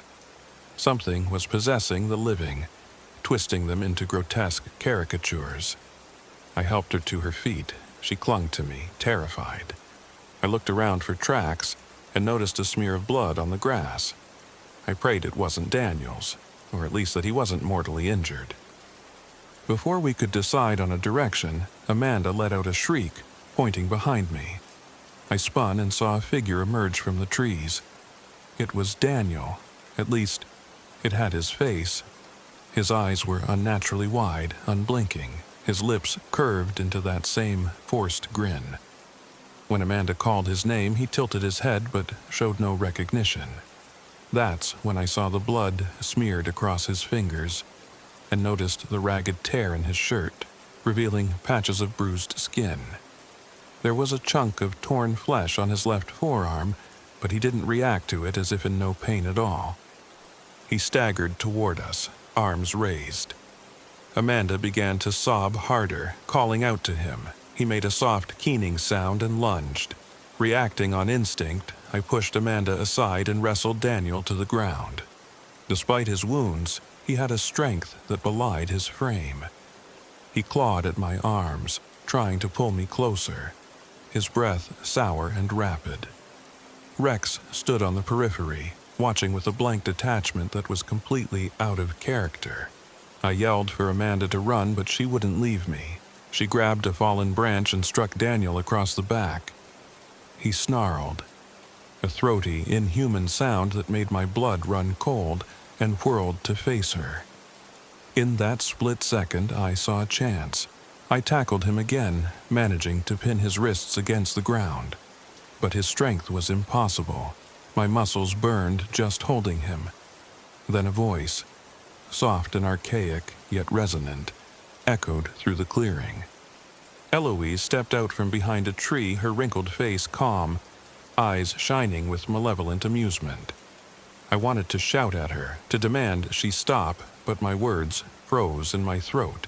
She raised her hands as though commanding the forest itself. Daniel bucked violently under me. His eyes rolled back, and I felt a burst of force that sent me sprawling. Amanda screamed as Daniel lunged for her. Suddenly, Rex rushed forward. But he didn't attack Daniel. He went for Amanda, snapping at her leg, his jaw clamping down, drawing blood. She crumpled with a scream, kicking at him in desperation. Horrified, I scrambled to help. The dog I'd loved for years was unrecognizable. A puppet of that old woman's twisted will. With a surge of adrenaline, I grabbed a rock and struck Rex on the side of the head. He yelped, staggering back. My stomach churned at hurting him, but there was no other choice. Eloise laughed quietly, a sound that seemed to echo in every direction. "You will all serve," she murmured. She locked eyes with me, and I felt a pulse of electricity in the air, like the world was vibrating at her command. Amanda cried out, holding her wounded leg. Daniel rose again, ignoring the blow Amanda had given him, his twisted grin revealing blood-stained teeth. I looked at Eloise, rage and fear mingling. "What have you done?" I shouted. "Why are you doing this?" She simply tilted her head like a curious crow and said, "Because this land is mine. Trespassers must pay." Daniel lunged again, but I was ready this time. I stepped aside, his momentum causing him to stumble. Amanda mustered the strength to smash the branch across his head. With a sickening crack, he collapsed to his knees. He looked up, teeth bared, then coughed up a thick, dark fluid. She struck him again, and he went limp, eyes still open. I didn't know if he was dead or merely unconscious. The sight was horrific. His face frozen in that macabre smile. Amanda was hyperventilating, her entire body trembling. Blood trickled from the bite wound on her leg. "We have to leave," she gasped, tears streaking her dirt-smeared cheeks. I nodded, my mind spinning. Eloise was still there, but she seemed content to watch us writhe in terror like a cat playing with a cornered mouse. I turned to see Rex approaching Amanda again, jaws parted. My heart broke in that moment. I knew I couldn't let him hurt her, and I couldn't let him suffer in this twisted state. I'd never held so much anger and despair at once. As he leapt, I swung the rock with every ounce of force in me. The impact connected with Rex's skull. He let out a pained yelp and collapsed, twitching. Tears blurred my vision as I dropped to my knees. He convulsed, then lay still, eyes half open. I'll never forget the sight of my best friend lying there, killed by my own hand. Eloise's laughter mocked my grief. Amanda was sobbing uncontrollably, struggling to stand. I knew we had to escape, though my soul felt shattered. I hoisted her up, and we limped away as fast as we could, leaving Daniel's prone form and Rex's body behind. Eloise did not pursue, though I heard her chanting in a language I didn't understand. The forest felt alive with her voice. Branches creaked and the wind howled, but somehow we put distance between us. For the next hour we stumbled through the trees, directionless and panicked. Amanda's leg bled heavily, and I worried about infection. She had a haunted look in her eyes, repeating in a whisper, he wasn't Daniel anymore. I tried to console her, but words felt hollow. My own grief clawed at my insides. The sun sat low in the sky, or so it appeared. Yet, when I checked my watch, it claimed it was still morning. Time made no sense. We eventually found a small stream. I helped Amanda sit on a rock while I rinsed her wound. She winced, biting down on her lip. I tore strips from my shirt to bandage her. "We'll get out of here," I said, trying to sound confident, though I barely believed it myself. She nodded weakly, her eyes filled with gratitude and dread. Sometime later, minutes or hours I couldn't tell, we came across what looked like an old dirt path leading upward. With no better option, we followed it, hoping it might lead to a service road or another trail. As we climbed, the forest grew darker, even though logically it should have been midday. Anxiety knotted my stomach and I tried to stay alert, scanning the shadows for any sign of movement. We rounded a bend and found ourselves at the edge of a clearing, in front of a cabin. It was small, constructed of old gray logs. Smoke trickled from the chimney, hinting at recent activity. For a moment, hope flared inside me. Maybe we'd found someone who could help. But a second glance filled me with dread. The windows were dirty, the front door slightly ajar, creaking on rusted hinges. A stench of decay hung in the air, and the grass around the cabin was brown and dead in a perfect circle. Still, Amanda could barely stand, and we had nowhere else to go. We approached warily, calling out to see if anyone was inside. No response. I pushed the door open with a trembling hand. The interior was dim and cluttered with dusty furniture. On a rickety table lay an assortment of bizarre trinkets, animal bones, dried herbs, and the same spiral symbols carved into small wooden discs. The smell of rot intensified. A shuffle of feet behind us made me spin around. Eloise stood in the doorway, her eyes reflecting the dim interior light. Amanda screamed, backing away, nearly collapsing. I felt cornered, my heart racing so fiercely I thought I might faint. Eloise slowly stepped inside, closing the door behind her with a finality that made my skin crawl. "You fought well," she said, her voice dripping with a quiet, sinister pride. "Most do not last so long." She looked at Amanda, who clutched my arm, tears streaming down her face. "You both can still serve the land." There was a strange hunger in her eyes. "Get away from us," I snarled, my voice trembling. I groped around for a weapon, finding a rusted fireplace poker leaning against the wall. I brandished it, my hands shaking violently. Eloise laughed, the sound guttural and resonant. She raised her hands, and I felt an invisible force grip my chest. It was like hands squeezing my lungs. Gasping, I dropped to my knees, the poker clattering to the floor. Amanda tried to help me, but her wounded leg gave out and she fell. Eloise glided closer, murmuring something under her breath. My vision dimmed as I struggled to breathe. In desperation, I let out a hoarse cry and swung my arm upward, grabbing for the table behind me.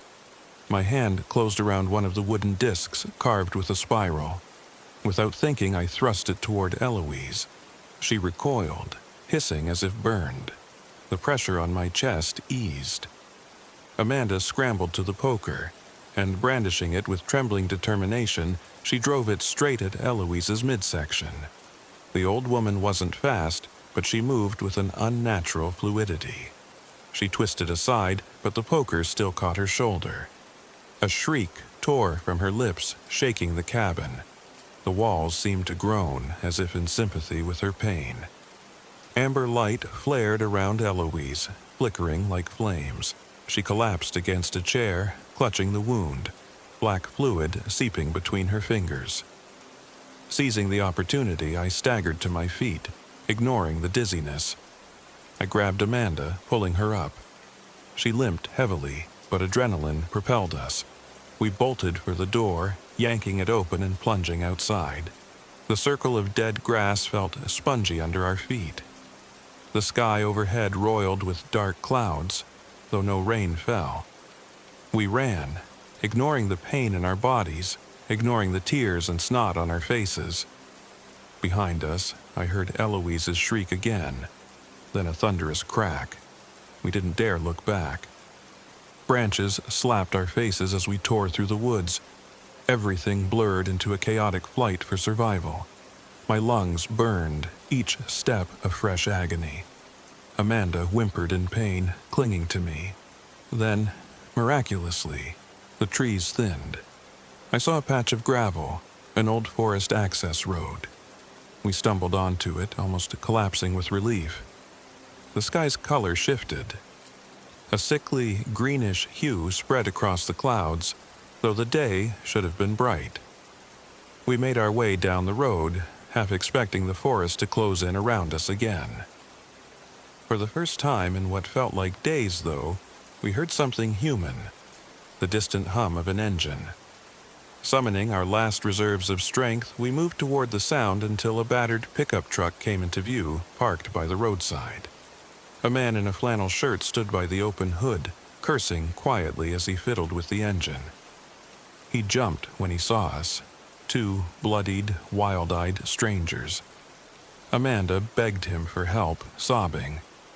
I worried he might think us deranged, but one look at the panic on our faces and the gash on Amanda's leg convinced him we weren't joking. He helped Amanda into the truck's passenger seat. He was an older man, his name Leroy, and he lived in a rural cabin not too far away. He offered to drive us to the nearest hospital, but I insisted, just get us as far away from here as possible. The drive out of the forest felt surreal. The unpaved road jolted us with every bump. Amanda gripping my hand, eyes distant. My mind churned with the memory of Rex, of Daniel, of the unstoppable madness we'd witnessed. The old woman's laughter still echoed in my ears.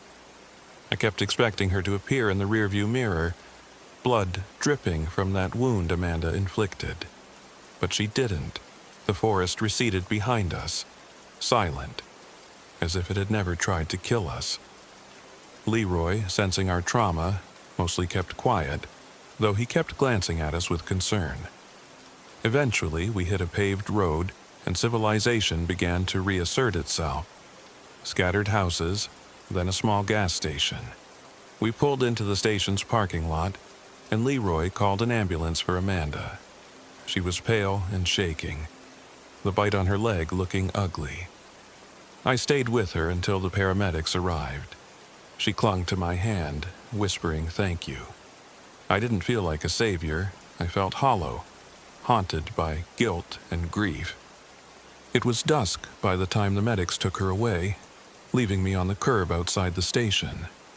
Leroy offered me a ride to the hospital, but I declined, mumbling something about needing a moment alone. I watched the ambulance's red lights vanish down the highway, a swirl of contradictory emotions gripping me. I'd escaped that cursed forest, but I didn't feel free. Eventually, I mustered the will to contact the local ranger station on the gas station's landline, since my phone was still dead. I told them about Daniel, about the possible homicide or missing person in the woods. I left out the supernatural details. I knew how it would sound. They promised to send a search party to investigate. Part of me wondered what they would find, just a rotted cabin, a twisted shape that might once have been Daniel, Rex's lifeless body, or perhaps nothing at all, the forest swallowing every bit of evidence, leaving only rumors behind. I spent the night in a cheap motel, dreamless, only because I was too exhausted to dream. The next morning, I woke to the sound of sirens in the distance. The local news carried a strange report. A search party had found no signs of a Daniel or an Amanda in distress, no sign of a violent altercation. They did, however, find an abandoned campsite with traces of blood. They asked for any witnesses to come forward. My blood ran cold. Had the forest already covered its tracks? I called the hospital, but they had no record of Amanda being admitted. The paramedics who had taken her seemed to vanish, or at least that's what the receptionist told me. My stomach knotted. My mind raced through possibilities. Had she given a fake name? Had something interfered with the records? Was I losing my grip on reality entirely? Yet I still had the bite mark on my arm from when Rex attacked. The bruises from Daniel's struggle. They were very real. Unable to stay in that town any longer, I packed up my car and left. Driving down the highway, I occasionally glanced at the passenger seat, expecting Rex to be there, wagging his tail. Each time I remembered he was gone, a fresh wave of grief hit me. I tried calling the number Leroy had scribbled on a napkin for me, but the automated voice told me the number was not in service. It felt as though everything from the moment I entered that forest had taken on a nightmarish quality, existing in a realm no one else believed in. I still don't understand it. My memory remains crystal clear, the horrors branded into my psyche. Sometimes I wake up in a cold sweat, the echo of Eloise's laughter in my ears. Other times I dream of Amanda, alive but changed, wandering the forest with a vacant smile. I wonder if she truly escaped or if the forest claimed her in some twisted timeline I'm not privy to. The world outside may remain oblivious, but I know what I experienced.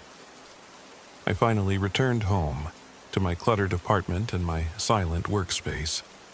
The city's hustle provided a strange kind of comfort, but I couldn't ignore the creeping sensation that a piece of that forest had followed me. I caught myself double-checking locked doors, windows, and even the shadows of my living room late at night. The air occasionally felt thick, as if that oppressive atmosphere from Big Piney Creek had stowed away in my luggage. The nightmares are the worst. They come frequently. Dark visions of swirling trees, bones underfoot, and Rex snarling at me with that empty grin. I see Eloise's face looming, hear her chanting in that guttural language. Sometimes I'm back at the clearing, where Amanda is screaming. Daniel is contorted in a gruesome pose, and the trees are moving of their own accord. I've considered returning, explaining my story to the authorities in detail, but part of me knows how it would end. They'd dismiss me as a crackpot, or worse, they'd go investigate and never come back. The forest doesn't seem to like visitors. Even if I could find that cabin again, which I doubt given how the land shifted, I'm not sure I'd survive a second time.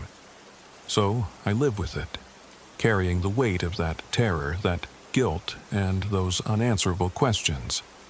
I've tried to rationalize it, to label it as mass hysteria or an elaborate trick of the mind. But in my quieter moments, when the city lights blur and I'm alone with my thoughts, I accept what happened. Something ancient and malevolent lives in those woods, and it took my dog, my peace of mind, and possibly the lives of others. Some nights I wake up, convinced I can hear Rex's collar jangling in the hall, or sense the wet nose against my hand. I'll rush to the door, only to find nothing. And then I remember how his eyes glowed unnaturally, how my hand shook as I killed him. It's a memory that still makes me retch if I dwell on it too long. I'll never find closure for what happened in Big Piney Creek, nor am I sure I deserve it. All I know is I survived, and I carry the scars inside and out. Eloise may still be out there. Or maybe I weakened her enough for her to fade into oblivion. I doubt that. If anything, I suspect she's waiting for her next trespasser, biding her time in the heart of the forest, whispering to the wind, warping the land to her will. Sometimes I can almost feel her gaze when I close my eyes, and in those moments, I'm certain that my story isn't over. It's just another piece in a puzzle older than the trees themselves. I don't know if I'll ever return to Big Piney Creek, but a part of me fears and knows that one day the forest might call me back, demanding a final reckoning. Until then, I live with the nightmares and the fleeting sense that time does not run straight anymore. Days feel longer, nights more oppressive. I'll glance at a clock and realize hours have passed when I swear it was only minutes. Perhaps that's the witch's parting gift, a perpetual reminder that the normal rules of the world aren't as unbreakable as we think. And so I tell my story here and now, not to warn you, though perhaps it might serve as a warning, but to release, if only for a moment, the terror that grips my heart. Because once you've glimpsed what lurks behind the veil of civilization, you can't unsee it. You can only carry it day by day, until it becomes a part of you, just as the twisted trees of Big Piney Creek are forever a part of me. I wish I could say I found peace, but the truth is, every time I close my eyes, I'm back in that forest, running through shifting trails, my dog possessed, a friend by my side, a horrifying figure chanting in the shadows. Every time I dream, I'm reminded that some places do not belong to us, and they never did. We walk into them thinking we're explorers, but we're only prey. That's why I tell myself, I survived once. Maybe that's all I was meant to do, survive and remember. For if we forget the horrors of Big Piney Creek, the witch wins. Her dominion grows. Perhaps my memories, as nightmarish as they are, serve as a fragile testament that something happened there, and that somewhere in those woods a malicious force still waits, biding its time until the next lost soul stumbles upon its domain.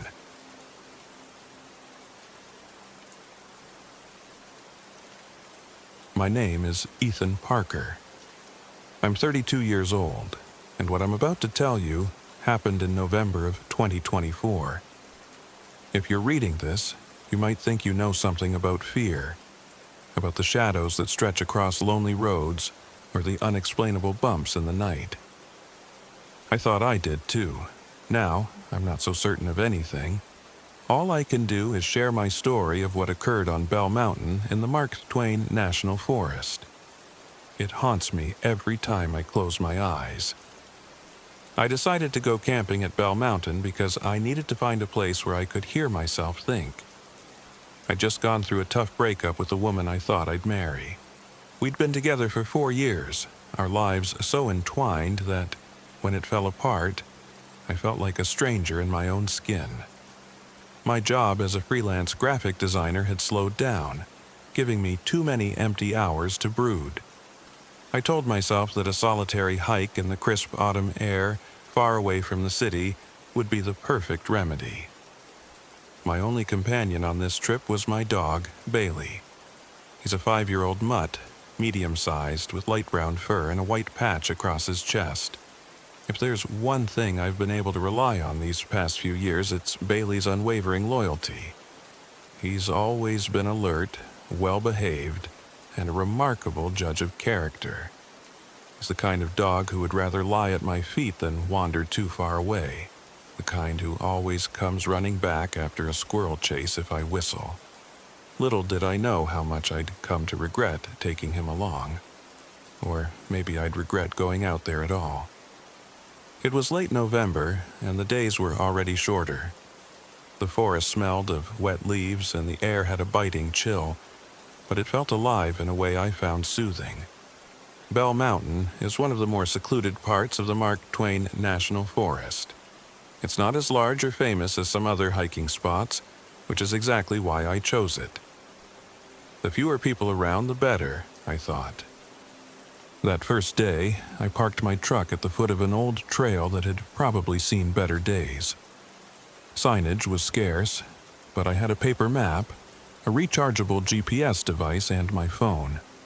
I wore a sturdy pair of boots, layers of warm clothes, and carried a well-packed hiking backpack filled with non-perishable food, water, a small gas stove, my sleeping bag, and a two-person tent. Bailey's tail wagged in excitement as soon as he leapt out of the truck, and it brought a smile to my face. The hike up was serene. The sun shone through the bare branches, painting the carpet of fallen leaves with shifting shadows. I kept close track of my map, noticing that the elevation rose steadily, but it wasn't too hard going. Bailey trotted ahead, sniffing at tree trunks and occasionally chasing a rustle in the leaves, only to come right back at my call. I reached a spot around midday where I decided to set up camp. I was a little more than halfway up the mountain. There was a clearing bordered by a ring of towering oak trees, with the remnants of an old fire pit made from piled stones. The forest floor was soft with pine needles and leaves, and from that vantage I could just make out the distant horizon through the branches.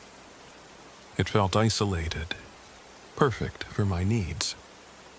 That afternoon, I pitched my tent in the clearing. The sun was already lowering, painting the sky an orange haze that bled into red at the edges. As I set about collecting wood for a campfire, Bailey pranced along, seemingly in love with the whole scene. But there was a moment, just after I picked up a bundle of sticks, when a prickle crawled along my skin. The air felt heavier.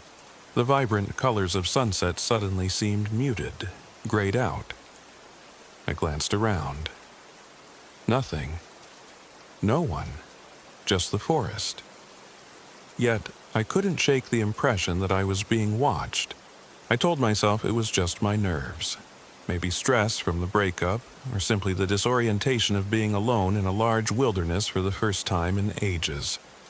I let out a long breath and returned to camp. By the time I finished building a small teepee of dry branches in the fire pit, dusk had arrived in full. The sun had vanished, and the temperature dropped noticeably. I layered on a jacket, struck a match, and set the wood ablaze. The flames started with little effort at first. I fed the flickering tongues with more kindling, but after a few minutes the fire went out as if smothered by an invisible hand. Frowning, I tried again, rearranging the wood, ensuring I had enough tinder. A small flame caught and then, without warning, died again. It made no sense. My materials were dry, and there wasn't much wind. Eventually, on the fourth try, I managed to keep a weak fire going, though every so often it would sputter and threaten to die. When I added a larger log, the flames flickered a deep blue for a heartbeat before returning to normal. That trick of color made me blink. Maybe the wood was damp. Maybe there was some chemical in there. I shrugged it off and said nothing, but Bailey seemed agitated, pacing around the perimeter of our campsite with his ears flattened. Night in a forest can be beautiful, but it can also be unsettling. Sounds carry differently in the dark. Sticks snap like bones, branches groan like they have voices. Sometime after I cooked a small dinner of soup and beans, I noticed Bailey staring into the trees, fixated on something I couldn't see. It was pitch dark beyond the glow of the campfire, and my dog's quiet growl made the hair on my arms stand on end. I shone my flashlight into the woods, half expecting to see a raccoon or a deer. There was nothing. Hours passed like that. My phone had no service, and my GPS device kept failing to pinpoint my location. It showed my position as bouncing between multiple spots, some miles apart. I didn't mind too much. This was part of the reason I'd come, after all, to unplug and be free of the digital tether. Yet, the glitching device was strange. I fiddled with it until I realized the battery was draining unreasonably fast. By midnight, it was dead. As the fire reduced to embers, I felt an almost claustrophobic sense of darkness encroaching. I told Bailey it was time for bed, crawled into my tent, and zipped it up. My sleeping bag was warm, but I struggled to fall asleep. The stillness outside was occasionally broken by distant, snapping twigs, like footsteps. Twice, I unzipped the tent and peered out with my flashlight. No wind, no visible wildlife. Bailey, curled up at my feet, kept letting out low rumbles in his throat. It took me another hour to doze off. I woke sometime before dawn to a rustling noise. I half opened my eyes, heart pounding. The tent felt colder than it should have. Bailey wasn't in the tent. Instantly wide awake, I grabbed my flashlight and unzipped the flap. A frigid breeze hit my face. The sky was still dark, though there might have been a faint gray light behind the treetops. My dog was nowhere in sight. I emerged from the tent calling, "Bailey, Bailey, come!" My breath puffed out in white clouds. The remains of the fire were barely a glow of orange coals. I circled the clearing. No dog. The more I called, the louder my voice seemed to echo, bouncing back off the forest with a mocking emptiness. The only thing that answered me was the wind through the branches. Eventually, I noticed the tent zipper was undone from the inside, as though Bailey had somehow pawed it open. But why would he leave? He never wandered off on his own, not like that. Searching the perimeter, I found no tracks. The carpet of leaves was too thick. I ventured deeper into the woods, shining my flashlight at every bush and tree trunk, dread coiling in my gut. The forest at that pre-dawn hour felt surreal, like I'd stumbled into a dream, or a nightmare. After at least an hour of circling with no sign of Bailey, a chill set into my bones that was more than just the cold. A faint sunrise glimmered through the leafless branches. I was about to make a broader sweep when a fleeting, distant yelp echoed from somewhere higher up the slope. My ears perked. I shouted Bailey's name again, and this time I thought I heard a rustling in the underbrush. I sprinted up the incline, pushing aside branches that clawed at my arms and face.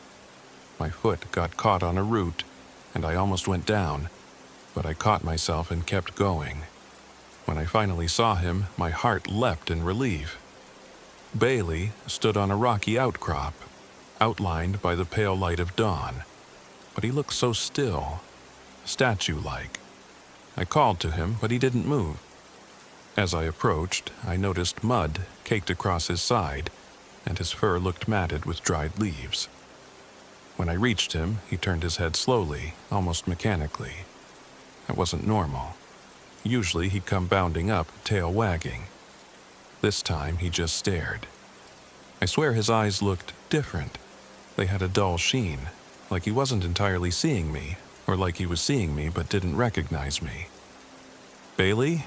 I said, stepping closer. He lowered his head, emitting a deep, resonant growl. My blood ran cold. Bailey never growled at me, never. I raised both hands, murmuring softly, "Easy, boy, it's me." Then, as abruptly as it started, the growling ceased. He looked away, blinked a few times, and then whimpered, walking unsteadily to me with a slight limp. I knelt and felt him over. No cuts or broken bones that I could see, though the fur on his shoulders was damp, almost sticky, like he'd been in contact with something I couldn't identify. A metallic smell lingered. My first thought was blood, but I couldn't see any open wounds. I coaxed him back to camp, my arms trembling with adrenaline and relief. I told myself that maybe he'd gotten lost, tangled in a briar patch, or chased after a deer in the night. But deep down, a sense of wrongness festered. Dogs don't just vanish without a single bark or sign of distress, and then return changed. Daylight made it easier to survey the area, so I decided to hold off on striking camp. I wanted to investigate. Something didn't feel right, but I also felt a pull to keep pressing on. Part of me believed that if I just kept hiking, if I just got to the top of Bell Mountain, maybe I'd find some vantage point or sense of peace I'd come here for. It was a foolish thought, in retrospect, but it's what I did.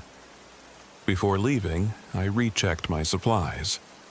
That's when I discovered another mystery. My small cooler with sealed packages of jerky and some pre-cooked meals had an odd, fuzzy growth on everything, like mold or fungus that shouldn't appear in a single night. The water bottles, previously clear, had a slimy film around the insides. My canteen had a sour smell, and my bag of trail mix, which had been unopened, was filled with shriveled lumps instead of nuts and dried fruit. Every bit of food looked spoiled. My stomach churned in disgust. These were items sealed with preservatives, supposedly safe for months. How could they rot or mold in a single night? Cursing under my breath, I discarded the ruined food, clinging to what was left in sealed cans. I rationalized that perhaps the cooler had leaked and something contaminated the food, though that did nothing to explain why my originally sealed bag of trail mix was compromised. My phone battery had drained to zero as well. I couldn't even turn it on. The GPS device was also useless. Its battery somehow dead, even though I'd charged it the day before leaving. Against my better judgment, I hefted my backpack and continued deeper into the forest, leading Bailey on a loose leash. The dog walked behind me, uncharacteristically subdued. The day felt unnaturally quiet. Even the usual sounds of birds, squirrels, or wind-rustling leaves seemed dulled. I told myself it was my imagination, but that didn't stop the hairs on the back of my neck from standing up every time a branch snapped underfoot. About midday, I stumbled upon a peculiar sight. An old, dilapidated cabin perched in a clearing I could have sworn wasn't on my map. Its roof sagged, moss clung to the walls, and the windows were broken. I'd read that there were a few old homesteads in the area, some from the 1800s, so maybe this was one of them. The thought of seeing a piece of history piqued my curiosity, but something about it set my teeth on edge. My heart drummed in my chest as I approached. Bailey's ears were laid flat, and his entire body trembled like he wanted to bolt. Still, I was hungry, and part of me hoped maybe there'd be a spot inside to rest or some sign of where I might get help if my supplies failed. As I drew near, I heard something whisper my name, so faint that if the forest hadn't been so eerily quiet, I'd have missed it. I froze. "Hello?" I called. My voice echoed. Bailey let out a whining sound. I scanned the surroundings, no one. The door to the cabin stood ajar. Its hinges squealed as I nudged it open, peering into the dim interior. Dust motes swirled in the gloom. A rotted table and 2 chairs sat in the center, their surfaces covered in a thick layer of grime. A broken lantern lay on the floor. I drew a shaky breath and stepped inside, shining my flashlight over the walls. Carvings. Names, dates, strange symbols, all scratched into the wood. Some of them looked old, half worn away. Others looked fresh, the wood splintered and raw. The flashlight caught on a name, Lydia Harper, 1892. My stomach knotted at the sight. Underneath that name, in a different script, were the words, "Still here." "Ethan?" A voice, clear as day, came from behind me. I spun around, nearly dropping my flashlight. No one. Just Bailey, cowering near the threshold. I forced a laugh of disbelief.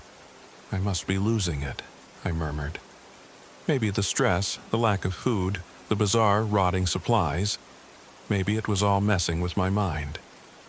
As I stepped toward the door, I caught a glimpse of movement in the corner of my vision. A fleeting silhouette of a woman, wearing a dark dress. I turned my flashlight on the spot, but there was only a cracked wall. My breathing quickened and I decided I'd had enough. This place was messing with me. I hurried outside, not even bothering to close the door behind me. Bailey followed, tail tucked. We continued uphill, but as the afternoon wore on, my sense of direction became tangled. trails that should have led west, according to my compass, seemed to meander in circles. The map didn't match the terrain. At one point, I came upon the same old oak tree with a lightning-scarred trunk at least 3 times, though I was certain I'd walked in a straight line. The sun sank behind the mountain ridge, and I grew anxious about finding a suitable spot to make camp again. Finally, in near darkness, I found a clearing. Except to my horror, it was the same clearing where I'd pitched my tent the previous night. It made no sense. I'd hiked a good distance, over rough terrain, uphill. But there was my old fire pit, the tent footprints in the ground, the scattered ash. I stared, disbelieving, my heart pounding. Time seemed to slip in these woods, or maybe space did. Bailey whimpered, lying down as though exhausted beyond measure. I set up camp in that same spot, too drained to argue with reality any longer. At least I was somewhat familiar with it. I ate what little canned food I had left, beans mostly, and tried to feed Bailey, but he showed no interest in food. Instead, he sat watching me with a vacant stare, his mouth slightly open, almost like he was smiling, though it never reached his eyes. Night fell, and the air turned frigid. I struggled with another fire, cursing as it sputtered. Eventually it caught, but the flames looked odd again, flickering in strange colors at times. I remember at one point the flames shuddered and turned a pale green before snapping back to normal. I looked around, half expecting to see a figure looming in the shadows. As the night deepened, exhaustion overcame me, and I retreated to the tent. Bailey followed, but not in his usual manner. His steps felt unnatural, like he was being puppeteered. I pushed the tent flap aside for him, and he crawled in, curling up at the far corner rather than settling by my feet. Something about it sent a wave of loneliness and fear through me. I told myself we both just needed rest. I drifted into a fitful slumber, haunted by dreams of an old cabin and a woman whispering my name. In my dreams, she stood in the corner, face hidden by a veil of hair, and she repeated softly, "Come here, come here," as though trying to guide me. I felt compelled to follow, but dread pinned me in place. I'd wake up gasping, my heart hammering, only to see the tent shrouded in darkness and Bailey's unblinking eyes fixed on me. At some point, I must have slept because I woke to find the tent open again, the zipper undone from the inside. Cold air swept in, making me shiver. My sleeping bag was empty. Bailey was gone. Immediately, I panicked. "Not again," I muttered, grabbing my flashlight. I staggered outside. The forest lay under a moonlit glow. The campfire was a pile of white ash. I yelled for Bailey, my voice echoing through the stillness. No reply. Then came a howl so gut-wrenching I almost dropped to my knees in fear. It was Bailey's voice, but twisted, like he was in agony. I sprinted toward the sound, ignoring the branches that clawed at my face. The howling led me deeper into the woods, off-trail. A quarter moon hung overhead, providing faint light. My flashlight beam danced across tree trunks and piles of leaves. I tripped, slamming hard onto my shoulder, but I pushed myself up and kept going until I found Bailey. He was hunched over near a fallen log, whimpering, his body convulsing. I knelt beside him, tears welling in my eyes. "Hey, buddy." "Talk to me," I whispered. "Bailey." He jerked his head up, lips curling back in a snarl. The next moment, he lunged. His teeth snapped at my forearm, and I barely managed to pull away. Shock paralyzed me. Bailey never attacked me. As I scrambled back, he advanced, saliva dripping from his jaws. His eyes looked glazed, almost like a white film was over them. My chest tightened with horror. This wasn't my dog. Or if it was, something else was controlling him. In a moment of desperate courage, I called his name louder, holding out a hand. "Bailey, it's me, Ethan. I'm not going to hurt you." He froze, trembling, like there was an internal battle. I saw recognition flicker in his eyes, but it vanished as his body convulsed again. His muzzle twisted into an expression I can only describe as unnatural delight. His mouth stretched wider than I thought possible, like an eerie grin. A choked whine escaped him, then a guttural bark as he leapt forward. I thrust my arm up to shield myself, wincing at the pain as his jaws latched on, teeth piercing through my jacket and into my flesh. Agony shot up my arm. "Bailey, stop!" I yelled, tears burning in my eyes. He growled, shaking his head, ripping my sleeve. Desperate, I reached for a fallen branch. I didn't want to hurt him, but I had no choice. I swung the branch, striking his side. He yelped, releasing my arm, giving me a moment to scramble backward. Then, suddenly, Bailey cocked his head. His expression shifted as if something snapped inside him, and he let out a pained whimper, slumping to the ground. I crouched at a cautious distance, blood trickling down my forearm, adrenaline screaming through my veins. My dog lay there, panting, eyes rolling in his skull. I reached toward him, not wanting to believe I needed to defend myself from him. When my fingertips brushed his fur, he flinched and let out a low growl, but he didn't attack. Confusion warred in my mind. Was Bailey rabid? Possessed by something? None of it made sense. I tried to carry him back to camp, but he was too heavy, struggling every time I grabbed him. Each time he struggled, I worried he'd attack again. After a few minutes, I gave up and just sat near him, pressing a bandana to my wounded arm to stop the bleeding. The forest was silent except for Bailey's ragged breathing. That was when I heard a voice, a woman's voice. "Ethan," it called, the tone breathy and resonant, coming from somewhere in the trees. I scanned the darkness with my flashlight, but saw only branches and mist. "Help me!" "Who's there?" I shouted back, fear twisting my stomach. "Please," the voice whimpered. "I'm lost. Help." I hesitated. Every rational part of me screamed it was a trap or a trick, but a flicker of compassion or maybe curiosity took hold. Could there be someone else out here hurt? I cast a final glance at Bailey, then climbed over the fallen log, following the voice. My mind spun with the bizarre notion that the voice might belong to the woman whose name I saw carved in that cabin, Lydia Harper. But that was impossible. She'd been gone for over a century, if she'd ever existed at all. The voice drew me deeper into the forest. I soon found myself on a path that seemed unfamiliar, even though I'd been all over this area. The trees were older here, their branches gnarled like arthritic fingers. The ground sloped steeply upward, and the mist thickened until the moon's glow was all but blotted out. My flashlight cut through the haze in a weak cone of light. Something about the air felt wrong, heavier. Suddenly, the trees parted, and I stood before a small clearing bathed in ghostly moonlight. At the far side stood another cabin, different from the one I'd seen earlier. This one seemed less dilapidated, though still ancient. The front door was closed.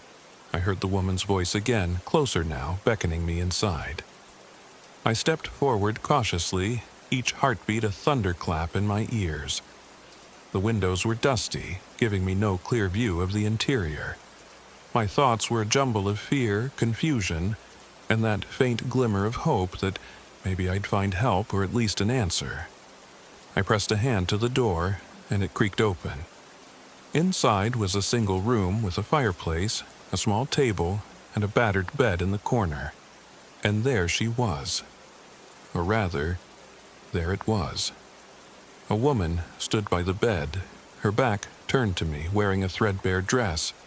Her hair hung loose, obscuring her face. I should have backed away. Something in the air screamed that this was a terrible idea, that this was not a normal person. But I froze, mouth dry. She spoke without turning. "You came," she said, her voice thick with sorrow. "I've been so alone." I swallowed hard, forcing out words. "Who are you?"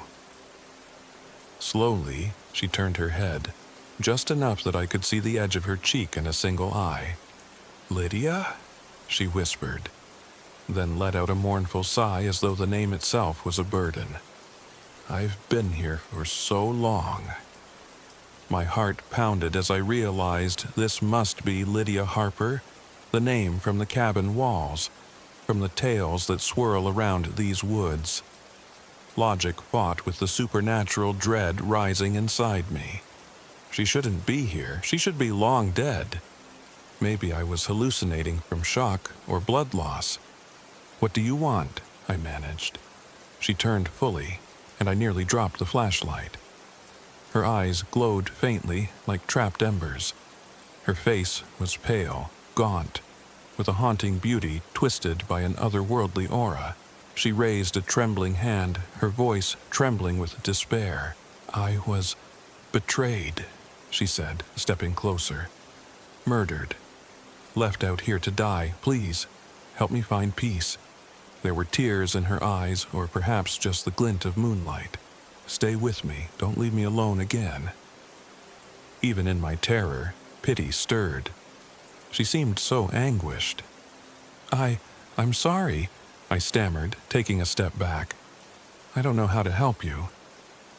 Her expression changed in an instant, from grief to a malevolent hunger. "Oh, but you do," she whispered, her voice layered with an echo, as if two people spoke at once. "The living fuel the shadows here. We are bound to this land. If I must remain, so shall you." I tried to run, but my legs felt heavy, stuck in place. Lydia's eyes shone with a dark intent as she moved closer, her body gliding more than walking. Her outstretched hand brushed my cheek, and I felt a cold so deep it was paralyzing. Terror rippled through me. "Leave!" I screamed, forcing my hand up, ignoring the stinging pain from my injured arm. In a burst of desperation, I shoved her back. She let out a piercing wail, stumbling away, and as she did, the cabin began to warp, the walls distorting. A howling wind tore through the room. The door slammed shut of its own accord, trapping us in swirling dust. I coughed, trying to locate the exit, but Lydia's figure materialized right in front of me. She pressed her face near mine, her breath ice cold on my skin. "Stay," she hissed, as if a million voices shouted through her mouth, her eyes now a black void. With adrenaline surging, I lunged for the door, throwing my shoulder against it. The wood shattered under my weight, sending me sprawling outside. I gasped in fresh air, scrambling to my feet. Behind me, the cabin door hung broken, but Lydia didn't follow. She hovered just beyond the threshold, her face contorted in rage. She let out a shriek that cut through the night, a sound so terrible it felt like it might split my skull. I ran. Branches whipped at my arms. I was far beyond caution or stealth, careening blindly downhill, hoping I could find my way back to my campsite. The image of Lydia's eyes burned in my mind. The forest seemed to twist around me, making each step precarious. I tripped again, tearing my knee on a rock, but the pain barely registered. My only thought was to get away, to survive. After what felt like hours, I saw the faint orange glow of a dying fire through the trees. My camp. Relief battered at my chest. I stumbled into the clearing, calling Bailey's name. He was still there, lying on his side. He looked at me, muzzle parted, breathing shallowly, as if exhausted. Slowly, he rose. I wasn't sure if he'd attack or recognize me. My mind spun with how to help him, how to deal with whatever horror had befallen us. I fell to my knees by Bailey, gently stroking his head. He didn't resist. In fact, he seemed strangely calm now, though his eyes were still too wide, too bright. His fur was cold to the touch. I whispered, "I'm sorry," tears spilling as I cradled him. For a moment, we stayed like that, the canopy above whispering with the night wind. Then a crack resounded behind me. I whipped around. Lydia stood at the edge of the clearing, her figure faintly luminous, half blended with the darkness, like she was part of the night itself. Her voice drifted on the wind. "Give him to me," she said, beckoning. "He's suffering." In that moment, something inside me snapped. I wasn't going to let some vengeful spirit or demon take my dog. "Leave us alone," I shouted, my hands trembling with rage and fear, but her presence loomed closer, silent and unstoppable. Bailey let out a low snarl, as though he sensed her even without looking. I realized that in some twisted way my dog might be connected to her influence. Maybe she'd gotten to him first. The rotted supplies, the flickering fire, the illusions. She was behind it all. She was the reason time and space felt warped, the reason we couldn't escape these woods. She was drawing us deeper into her torment. I scrambled to my feet, dragging Bailey's limp form towards the tent. With my eyes locked on Lydia, I reached into my pack and found my hunting knife. My mind reeled. What good is a knife against a ghost? But I clung to it anyway. Lydia stepped into the clearing, her arms outstretched, her face a mask of hatred and longing. The fire's dying embers reflected in her dark eyes. "You can't leave," she intoned, voice resonating like a distant echo. "I need you here." My chest heaved. "Why us?" "Because you listened," she said, stepping closer. "You cared enough to come, and now you belong here. This land will hold you just like it holds me." A twisted smile formed on her pale lips. "I wanted peace, but peace never came. So I take what I can. Your fear, your life, your dog." At her last words, Bailey let out a horrifying sound. A mixture of whimper and growl, like something inside him was tearing him apart. He convulsed, then went rigid, and when he lifted his head to look at me, it wasn't Bailey's gentle gaze. It was a cold, savage stare. He lunged. I raised my wounded arm, barely avoiding his teeth. Terror strangled my voice. "Bailey, no!" But there was no recognition. He tore at my shirt, dragging me off balance. The knife fell from my grip, landing a foot away. As I wrestled with my dog, Lydia circled us with measured steps, humming a tuneless melody that made my skin crawl. I managed to twist free, adrenaline lending me strength. I scrambled for the knife, seized it, and swung blindly at Bailey. The blade nicked his shoulder. He howled, recoiling. Part of me shattered at hurting him, but if I didn't, he would rip me to shreds. Lydia's laughter rang out, and she glided closer, raising her hands as if conducting a gruesome orchestra of violence. Time fractured. The flickering embers cast swirling shadows across the clearing. My breath came in ragged gulps. Bailey attacked again, fangs snapping at my throat. I jammed the knife upward. The tip slid into his side and he yelped, twisting away. Hot tears streamed down my face. This was unthinkable. Then I realized I needed to do something to break whatever hold she had on him. Clenching the knife, I lunged at Lydia. I didn't know if I'd pass through her like smoke or if I'd face some monstrous force. She moved impossibly fast, swirling aside so my knife slashed through empty air. But the moment the blade passed where she'd been, she let out a piercing shriek, like a gale of wind that rattled the branches overhead. Her image flickered. Bailey collapsed, whining softly, as though the link between them had weakened. I pressed the advantage, stumbling toward Lydia again. She hissed, eyes wild with hatred. This time, she reached out, grabbing my wrist. Her touch burned like dry ice. Pain and cold shot up my arm and I almost dropped the knife. I felt my strength ebbing, my vision dimming. Memories flashed before me. My childhood, my ex-girlfriend, the day I adopted Bailey. It was as if Lydia siphoned my life away, Summoning everything I had, I wrenched my wrist free and slashed across her torso. She shrieked again, stumbling back. Her form wavered, parts of her turning translucent, losing definition. The shriek rose to a fever pitch, then cut off suddenly as she dissipated, sinking into the shadows. Like an echo, her voice lingered in the air.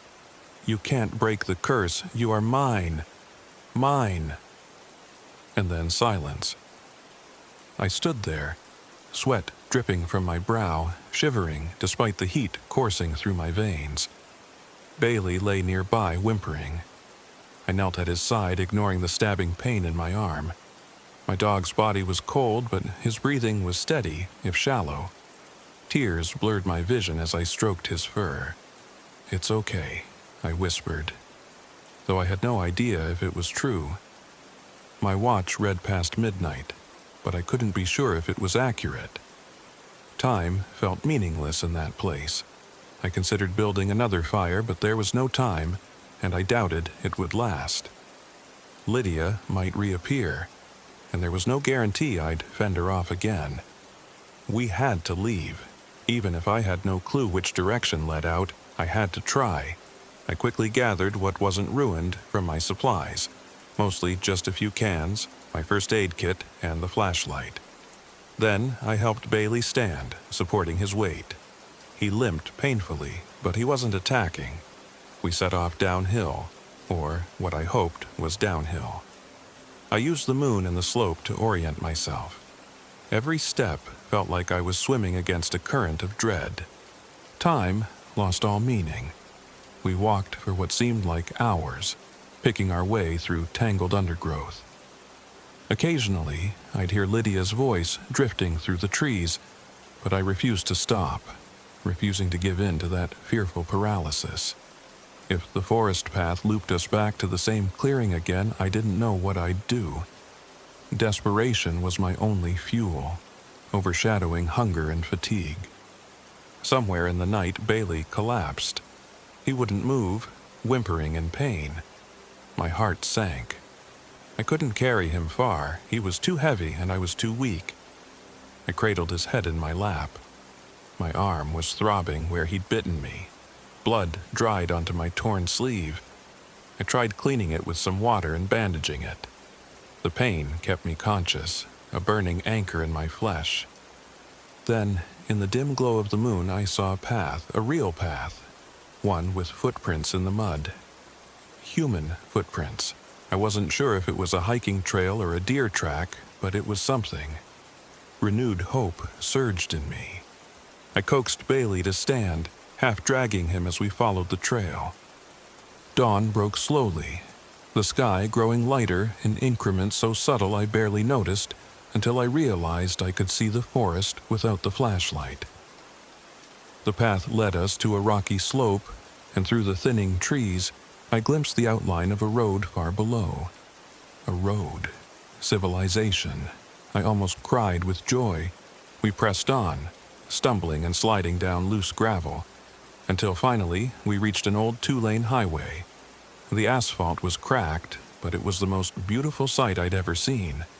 I hardly cared which direction led to my truck. I just wanted away from those cursed woods.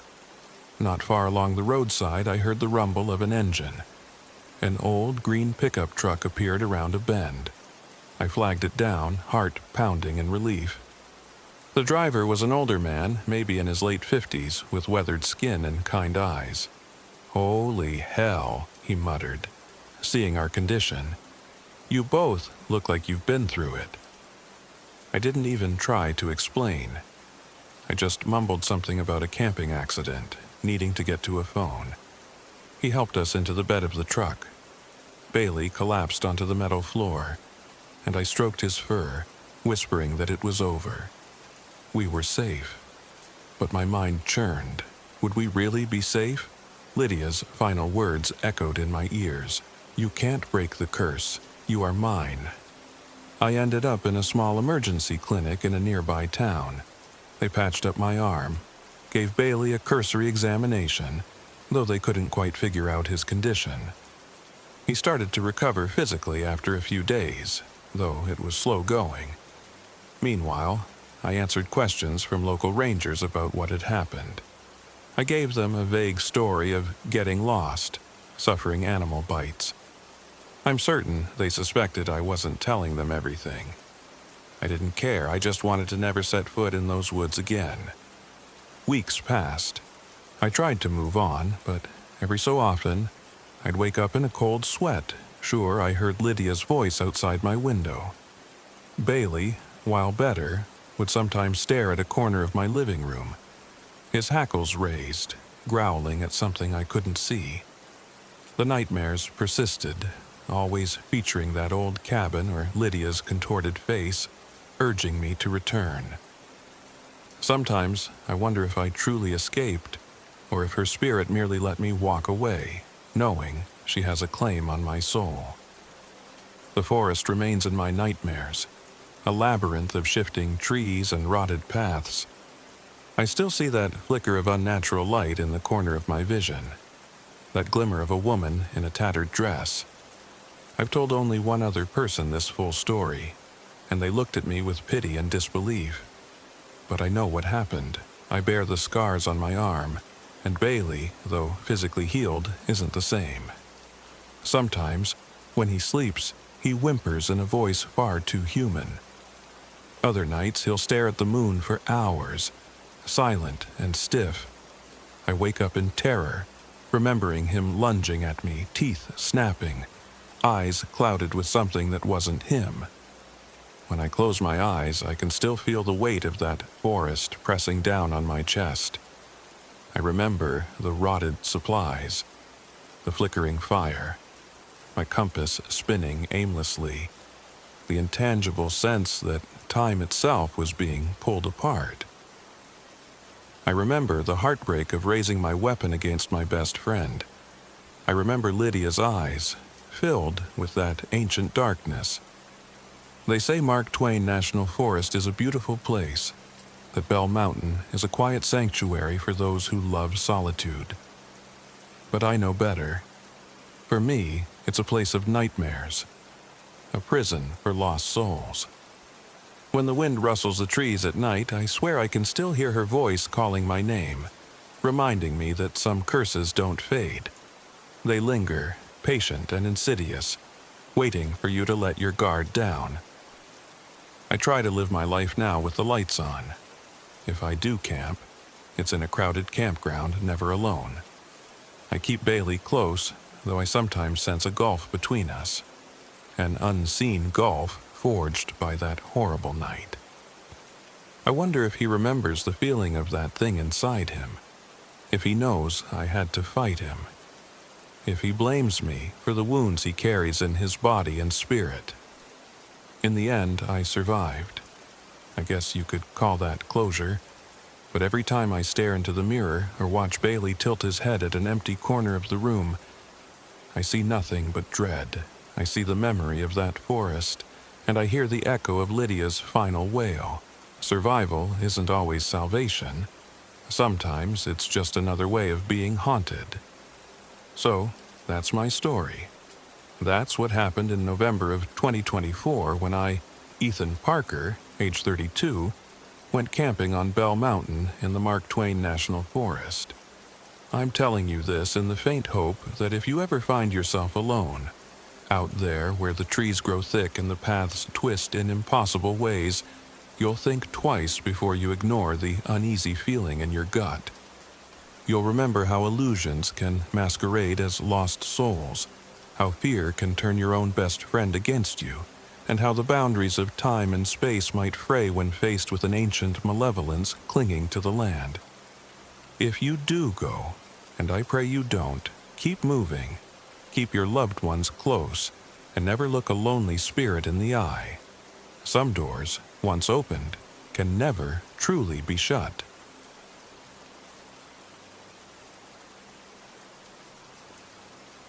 My name is Luke Whitaker, and I'm 31 years old. This happened in October of 2022, deep in the Ozark Mountains of Missouri.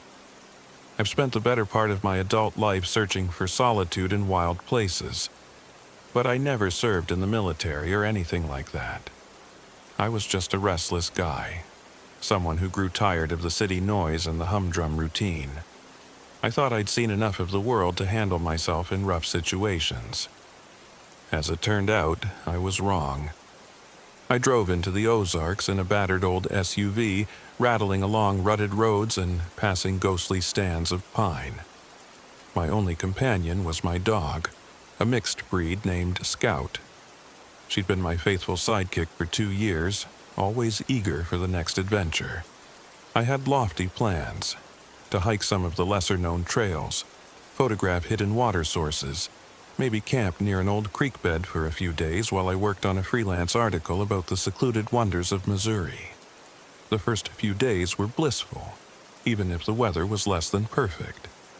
The air was cool and damp, and an early autumn mist spread between the trees like a heavy curtain every morning.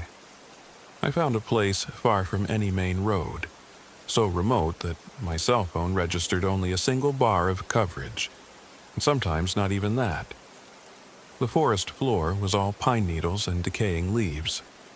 My campsite was a small clearing surrounded by towering oaks draped in moss, and if I angled my tent flap just right, I had a partial view of the rolling hills. On my second night, a wind kicked up, carrying the scent of wet earth and pine sap. Scout slept curled at my feet, her ears twitching at every snapping twig. Normally, she was restless in new environments, but on this trip, she seemed extra vigilant. Twice that night, she rose and padded outside the tent to sniff around, returning with her fur bristling along the spine. I wondered if there were deer or black bears nearby. The Ozarks had a decent population of them, and I'd read enough cautionary tales to keep my food packed up in the car. But something about her behavior rattled me. It was as if the forest itself were breathing, alive and aware of our presence. By day 3, the oddities began. My phone, which had been charging off a portable battery, went dead despite being at 70% that morning. I wrote it off as me forgetting to turn the phone off, or maybe a faulty battery. Then the GPS unit I used, an older handheld model, started glitching. I'd see my location dancing around erratically, like I was teleporting from one ridge to another within minutes. Maps I brought suddenly felt off. The lines that should have guided me through known paths didn't match what I was seeing in front of me. Everything was askew. I tried to backtrack, trusting my sense of direction, but the trees looked the same. The land loops seemed reversed. It was like being caught in a maze I should have recognized, but didn't. In the evenings, the campfire was stubborn.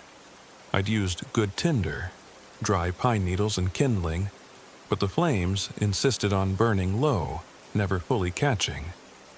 Sometimes the fire would gutter out without explanation. Other times it gave off a thin bluish flame at the edges. At first, I blamed damp wood, but the logs were definitely dry.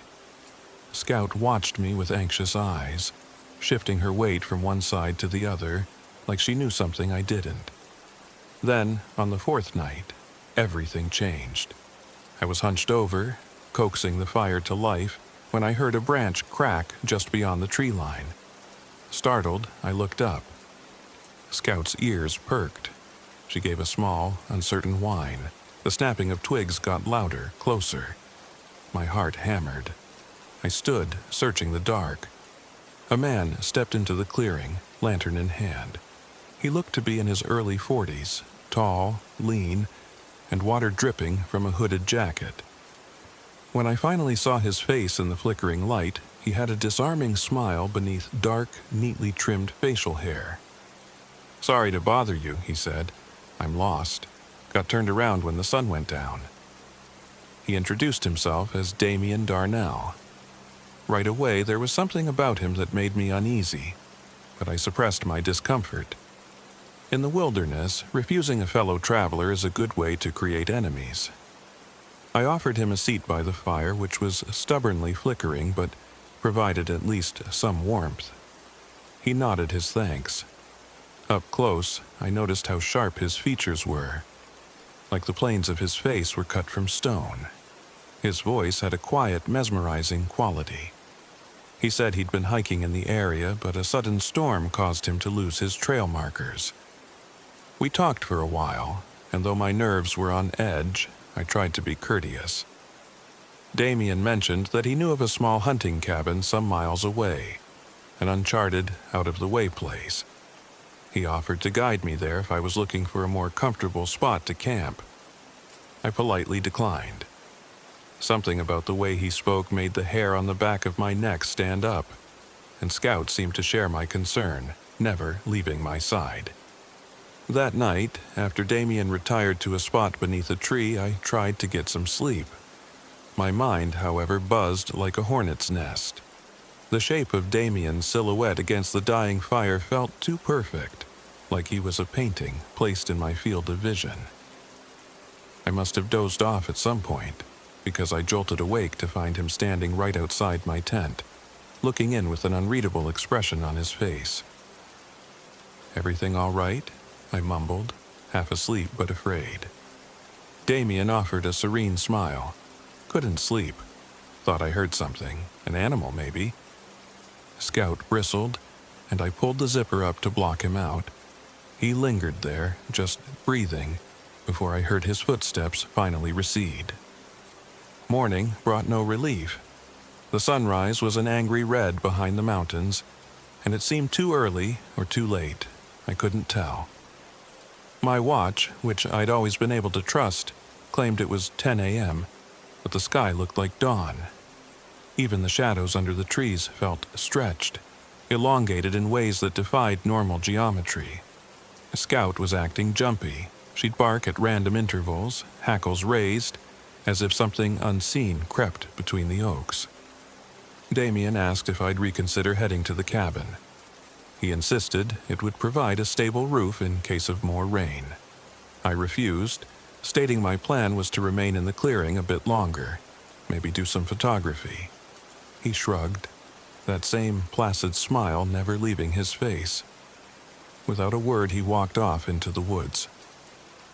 I figured that was the last I'd see of him, but I was wrong. For the next 2 days, my situation devolved. My phone never recovered from its battery failure, and the GPS unit now displayed nonsensical data.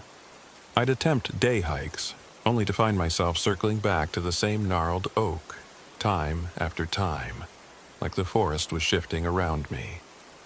Come nightfall, I'd build a fire, still reluctant, still half-hearted, and I sensed eyes on me. Every so often, I'd catch a glimpse of a shape moving beyond my line of sight, too quick to be anything normal. Once, I caught the odor of sulfur or rotten eggs on the wind, but it dissipated as fast as it came. Food became an issue. On the 5th night, I opened a can of beans to find they smelled rancid, as if decades old. A black, viscous slime coated the inside of the can. I tossed it aside, thinking maybe the brand had been defective. The next day, half my remaining provisions, things in sealed packages, had gone bad with the same foul odor. My water purifier jammed. I had brought water purification tablets as a backup, but they crumbled to dust in my hand, leaving behind a sticky residue.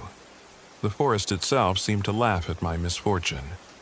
The trees trembled with silent mirth whenever I stumbled. Then came the morning I woke to find my backpack gone. The area around the tent was undisturbed. No footprints, no sign of an animal rummaging. I spent hours frantically searching the underbrush, calling out in frustration.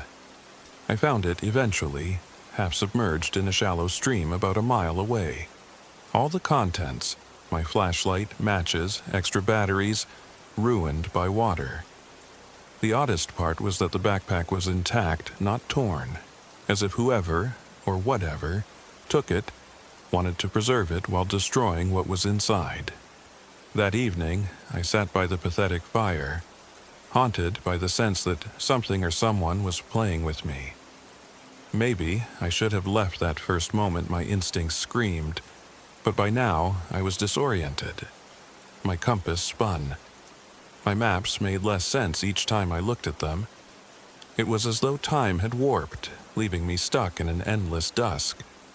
I might have gone insane if not for Scout. She stayed glued to my side, providing a small anchor to reality. But even she seemed rattled, snapping at shadows, refusing to leave the perimeter of our campsite. When I woke on the 7th day, I found my sleeping bag unzipped from the inside and laid out neatly on the ground.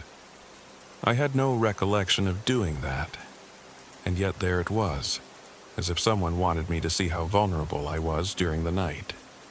That was the day Damien returned. He walked into my campsite around mid-morning, though the sun's position made little sense. I still can't say for sure what time it really was.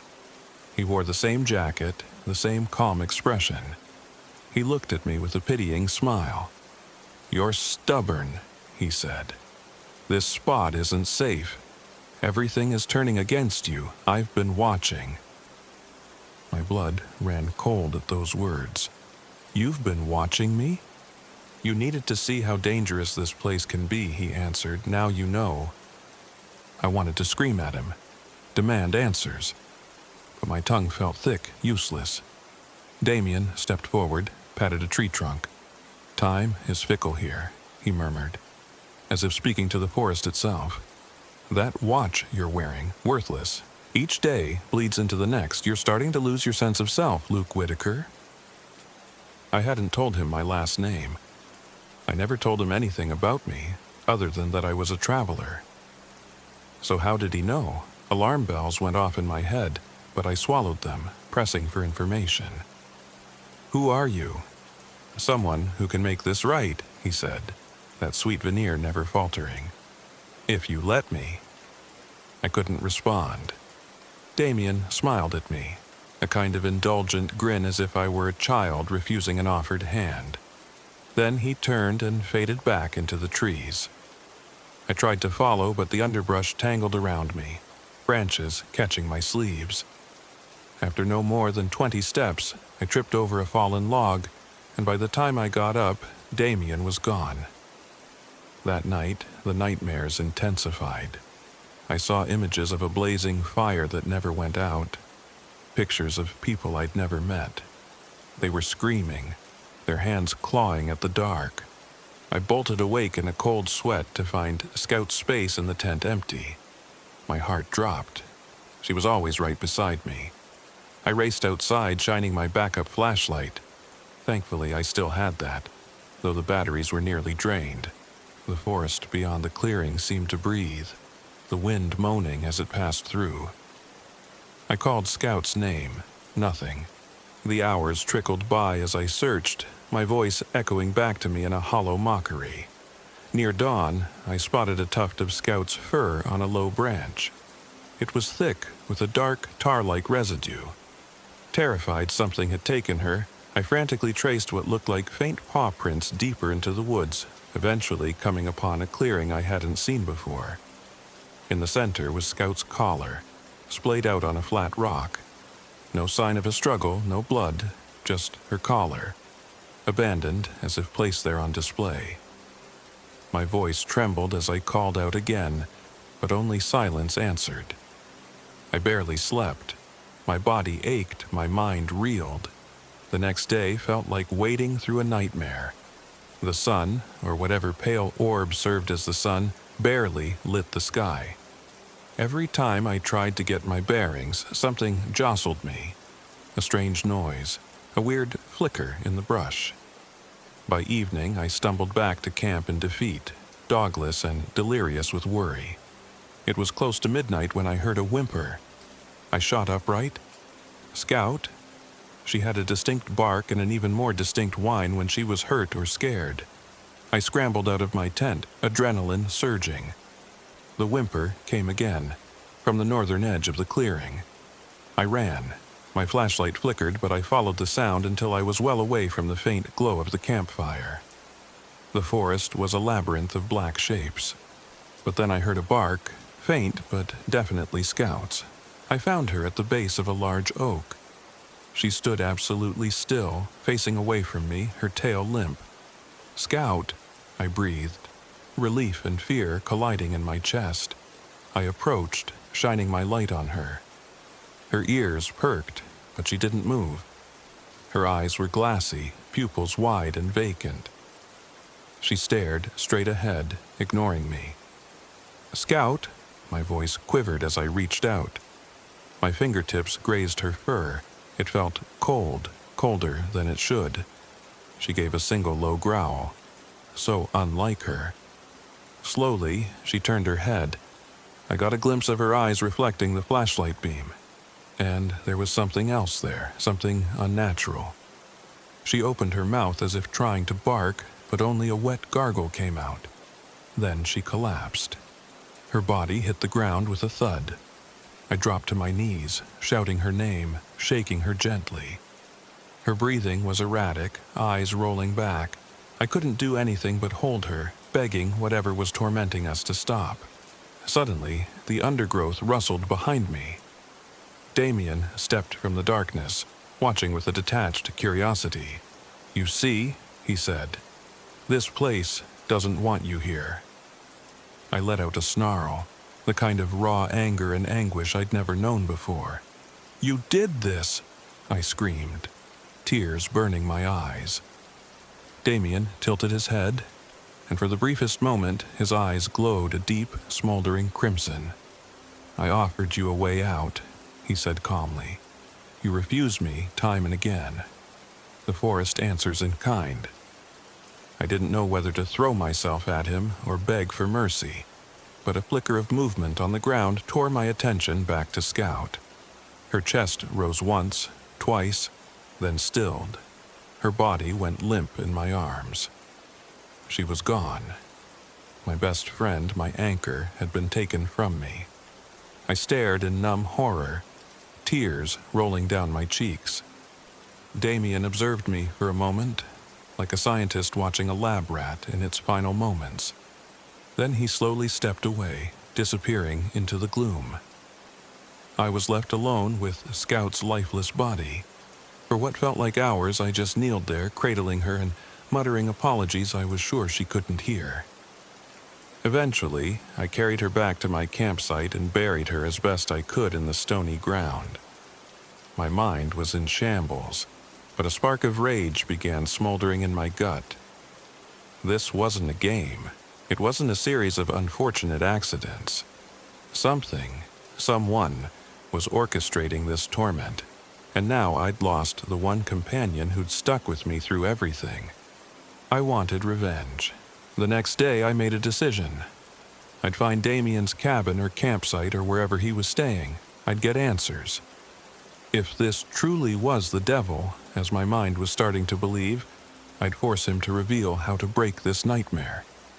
My logical side knew how absurd it sounded, but no logical explanation accounted for the rotting supplies, the swirling compass, the shifting time, Scout's collapse. I set out, ignoring the erroneous GPS, trusting only my instincts. I followed faint tracks that might have been Damien's. The forest felt oppressive, as though the trees were leaning in, eavesdropping. My watch claimed it was close to noon, but the sky was tinted with an unnatural red hue, the sun drooping low like a dying ember. Still, I pressed on. My anger fueled me for hours. That anger carried me straight into a clearing that housed a structure half hidden by brush. It looked like a hunting cabin from another era, weathered logs, a dilapidated porch, and window shutters dangling by a single hinge. I approached cautiously, mind roaring with adrenaline. If Damien was in there, I'd confront him. If he wasn't, maybe I'd discover clues about how to break free from this twisted terrain. I found the door slightly ajar. Pushing it open, I stepped into what might have once been a cozy living area. A dusty fireplace stood on one side, an old rocking chair on the other. The place smelled of mold and something acidic, like stale sulfur. My footsteps echoed. "Damien?" I called, voice trembling despite my anger. No response. I walked further in, checking side rooms, a cramped bedroom, a decaying kitchen, no sign of life. In the bedroom, though, I saw something that made my skin crawl, an entire wall covered in photographs. Many were yellowed with age, but among them, pinned with fresh tacks, was a recent picture.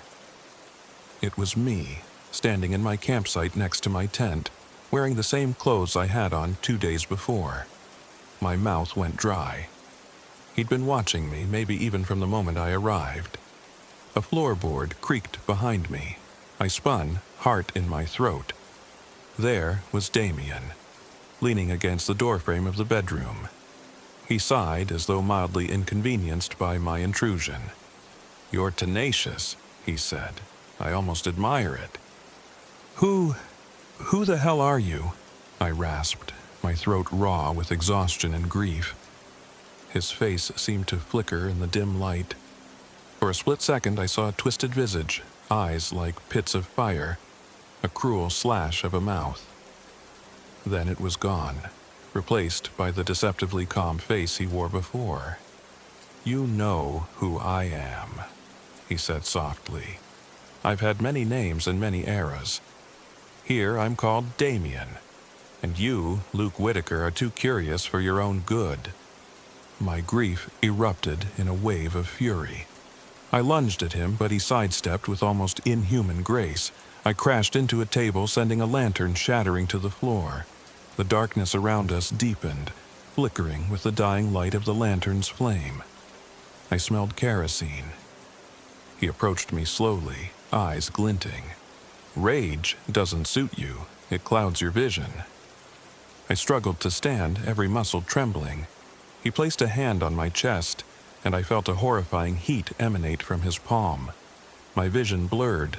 I wanted to scream, but my voice caught in my throat. Images assaulted my mind. Scout dying, the forest warping, the rotted food, the twisted horizon. And behind it all, I saw Damien's face, half-shadowed by horns that seemed to swirl like black mist. "Let me show you the truth," he whispered. Then it was as if I was outside my body, watching the entire scenario from above. I saw the cabin, saw the walls waver like a mirage. I saw the land around me bending, time flickering backward and forward, day turning to night in an instant. The revelations pummeled me. The Ozarks had become some sort of feeding ground for him, a place where lost souls stumbled. He guided them deeper, then destroyed them piece by piece. But all the while, he offered them a choice. Follow him, accept the dark bargains he whispered, or suffer until their will broke. I snapped back to my body, choking out a desperate gasp. Damien stepped back, allowing me to breathe. My clothes were drenched in cold sweat, my head pounded. I couldn't stand upright, my legs were jelly. "You can still walk away," he said, that maddeningly calm tone returning. "You have free will. You can accept my offer and become more than you ever dreamed. Or you can keep running until this place consumes you." My heart hammered. He was offering me a devil's bargain. Join him in some vile agreement, or die here alone. Scout's lifeless eyes flashed through my mind. My sorrow became a weapon, forging a single desperate plan. Somehow, I gathered the strength to stand. "Never," I spat, wiping blood from my lip. Damien smiled. "Then your suffering continues." Before I could think better of it, I grabbed a piece of broken table leg from the floor and swung it at him. He dodged, but I clipped his shoulder. There was a jolt of intense heat, like a blowtorch had been aimed at my arm. The table leg burst into flame. Startled, I dropped it and it clattered onto a stack of old newspapers. The flames spread instantly, hungrily devouring the brittle paper. Damien stared at the growing fire with mild curiosity. I took the distraction as my chance to run. I bolted from the bedroom, stumbling into the living area. Flames were already licking at the walls, and the smell of smoke rushed into my nostrils. I could hear Damien behind me, his footsteps unhurried. "You can't burn me," he said, almost amused. "But you can burn down your escape." he might have been right, but I had no time to think. The fire grew, fueling itself on every flammable surface. I half remembered seeing a can of gasoline near the porch. My mind latched onto the idea. If I could cause enough chaos, maybe I could cripple him, or at least buy myself a window to flee this cursed land. My anger at losing Scout blazed through me, overriding my self-preservation instincts. I dashed to the porch, grabbed the gas can. Without hesitation, I hurled it through the front door, letting it tumble into the flames. The explosion of heat that followed knocked me off my feet. A roar of fire burst through the windows, shattering them, sending shards of glass into the night. I coughed, choking on the thick black smoke. My ears rang. Through the swirling darkness, I saw Damien in the midst of the flames, standing as though unaffected, his form flickering between a man and something monstrous. Perhaps the illusions parted just enough for me to catch a glimpse of his true shape: horns, leathery skin, claws. Fire snapped around him, swirling like an extension of his will. But even if he couldn't truly be burned by mortal means, the cabin itself was collapsing around him. Debris rained down, and I watched him vanish behind a crashing beam. The roar of the flames was all I could hear. My mind screamed at me to run, run, run. So I did. I fled the burning cabin, stumbling into the forest. Smoke followed me, the heat of the inferno at my back. Branches whipped my face as I sprinted blindly. The forest felt as though it were shifting again. The sky flickered between a pitch-black night and an overcast twilight. It was impossible to tell how far I was running or in which direction. For all I knew, I might be going in circles again. Yet somehow I found a ridge, a vantage point. In the distance, behind the trees, I could see the orange glow of the fire spreading. I doubled over, gasping for breath, my chest heaving. My hands shook so violently I could barely keep them steady. The forest around me was quiet, except for the distant crackle of flames. Something deep inside me recognized this as a pivotal moment. Either I was going to die of smoke inhalation, or I'd find a way out of here. With that in mind, I tripped and stumbled downhill, deeper into the night, ignoring the burning in my lungs. I must have walked for hours or minutes. Time had become meaningless. But eventually, I heard a sound that brought tears to my eyes: the hum of an engine. I forced my way through a thicket and arrived at a narrow dirt road. Light from a single vehicle cut through the gloom. Another battered SUV slowly making its way up the track. I yelled, waved my arms, half expecting it to vanish like every other illusion. But it was real. The driver saw me and slammed on the brakes. I collapsed at the side of the road. A man and a woman jumped out. Their expressions, illuminated by the headlights, were full of alarm. They peppered me with questions. Where did I come from? Was I hurt? But all I managed was a broken babble about the campsite, the cabin, the man who wasn't a man. They helped me into their vehicle, and I sank into the back seat, shaking uncontrollably. My hair, my clothes, everything reeked of smoke and fear. I tried to form coherent words, but only half sentences tumbled out. The couple exchanged worried looks, perhaps thinking I was delirious from smoke inhalation. But they gave me water and promised they'd get me to safety. I glanced out the window. Beyond the road, the forest looked deceptively calm. The flickering inferno was no longer visible. For a moment, I thought I saw a shape standing among the trees, a dark silhouette with eyes reflecting the car's brake lights. My heart lurched, but it disappeared as we rounded a bend. The couple drove me far enough that I finally began to see signs of normal civilization again. A gas station, a telephone pole. They dropped me off at a local hospital in a small town. I never even caught their names. I was treated for smoke inhalation and dehydration, and some minor scrapes.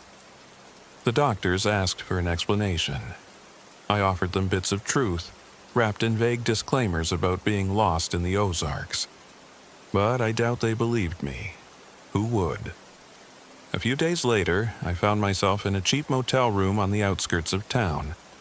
The staff at the hospital released me after I insisted I was well enough to leave. The nightmares hadn't stopped. Whenever I closed my eyes, I saw Damien's face. Sometimes it was the smiling, handsome version. Sometimes it was the horned abomination. Scout's empty eyes haunted me. The emptiness I felt at losing her was like a knife twisting in my gut. I decided I had to leave Missouri. At least that was the plan.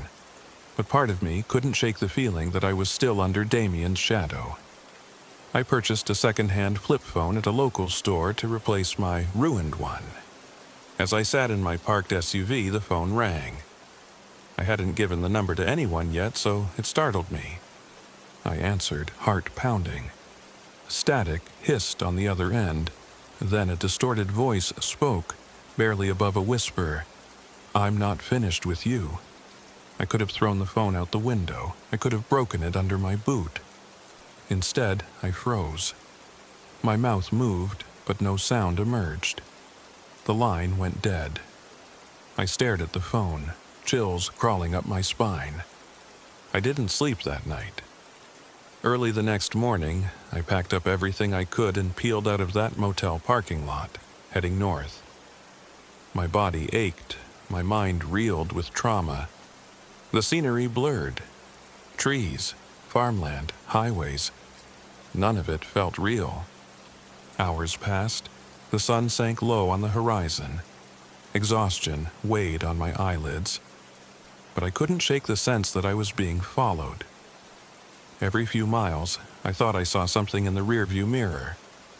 At one point, a black SUV seemed to be tailing me, but it vanished when I made a turn. Eventually, I crossed into another state. The welcome sign was a blur, but it felt like a small relief. The radio in my car sputtered static, then faint music, then a burst of incoherent voices that sounded like moaning. I turned it off, not wanting to feed my paranoia. But the reflection in the mirror, that was harder to ignore. I glanced at it once, and in the evening glow, I could have sworn I saw Damien's face, smiling calmly as though seated in my back seat. I jerked the wheel in panic, nearly running off the road. My car swerved, tires skidding on loose gravel. Heart pounding, I forced myself to look again. The back seat was empty, my pulse hammered. At a rest stop, I parked under the flickering overhead lamp and stared at Scout's collar, which I had salvaged from her grave in a moment of heartbreak.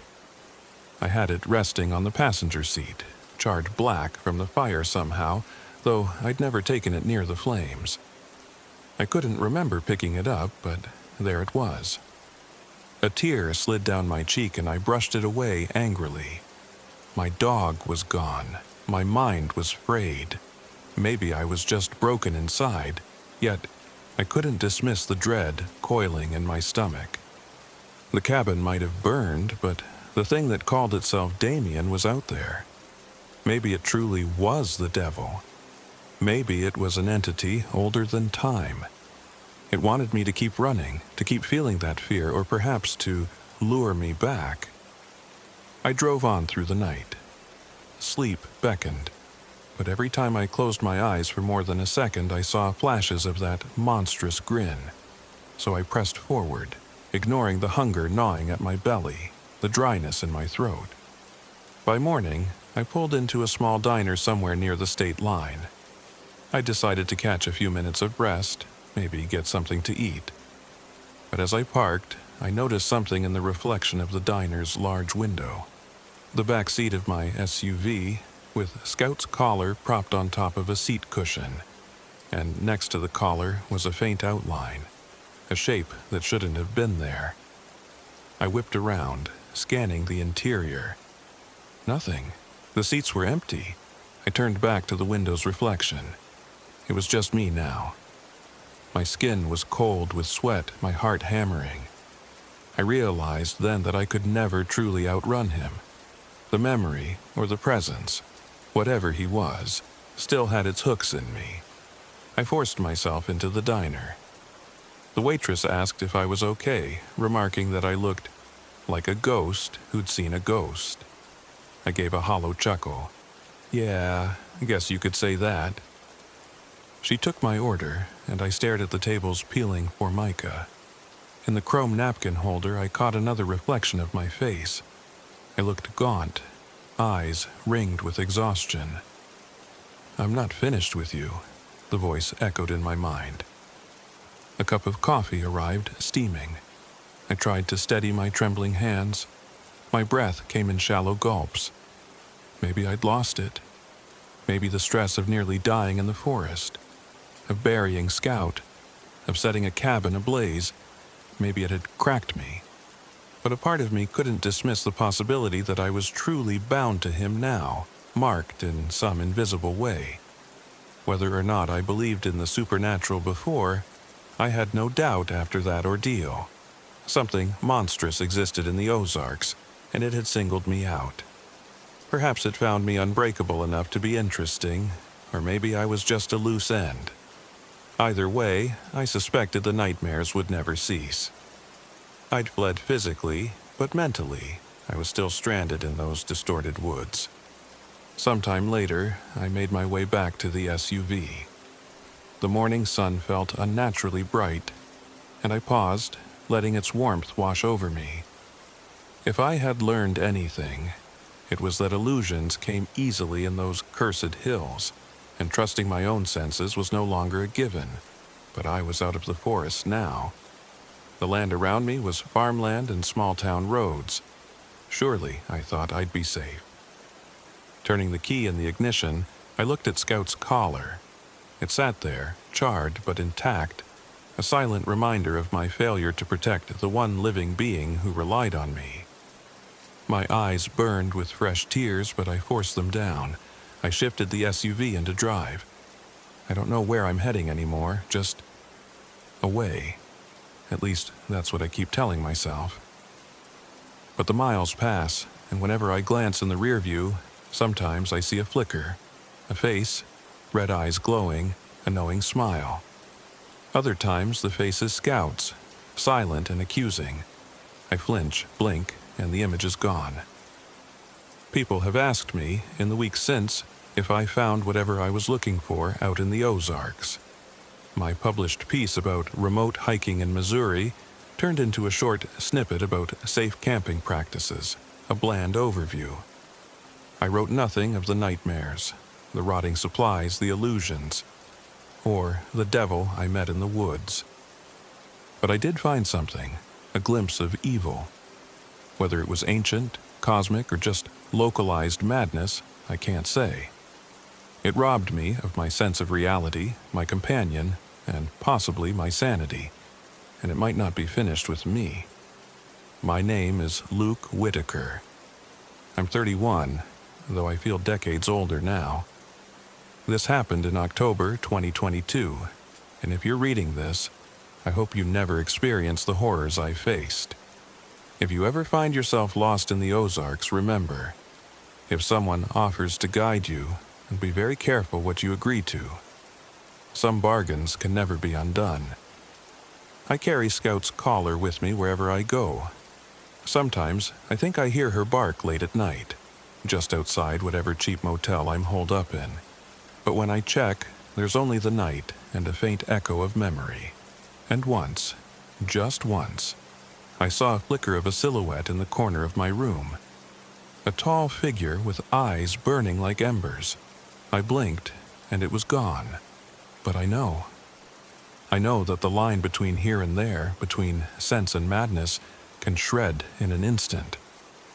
And I can't escape the creeping dread that one day I'll open my eyes to find myself back in that forest, with the sun never rising, the cold wind whispering my name, and Damien standing over me with that calm, terrible smile. I haven't found closure. Maybe I never will. Maybe that's the price you pay for crossing paths with the devil. Or perhaps there's still time for me to put an end to this, though I doubt it. If he truly is the devil, I'm just one more name in his ledger. When I think of that final image in the burning cabin, Damien's monstrous form framed by flames, I can't decide which is worse, that he existed at all, or that he let me escape so easily. The memory of his laughter, resonating with the crackle of the fire, still rings in my ears, and I fear, deep down, that the next time I see him there won't be an opportunity to run. The next time, the bargain will be mine to lose. I leave you with this: if you ever feel the urge to venture into remote places, heed the warnings. When your gut twists in fear, trust it, because out there, in the dark, the line between reality and nightmares is razor thin, and sometimes nightmares wear friendly smiles, offering to guide you home. I was never a believer in devils or demons until that trip. Now, I can't say what's real and what isn't, but I do know one thing. I left the Ozarks physically intact, but I can't shake the feeling that a piece of my soul never left that smoldering cabin. Whether you believe my story or not doesn't matter. All that matters is that I believe it, and it has changed me forever. I still see the flicker of those red eyes in my mirror, and every time I wonder if this will be the moment he finally calls me back, or worse, claims me entirely, body and soul, to wander that cursed land for all eternity as another lost traveler. Until that day comes, I remain on the move, searching for a safe corner of the world. But in my heart I know the truth. There is no safe corner, not from him.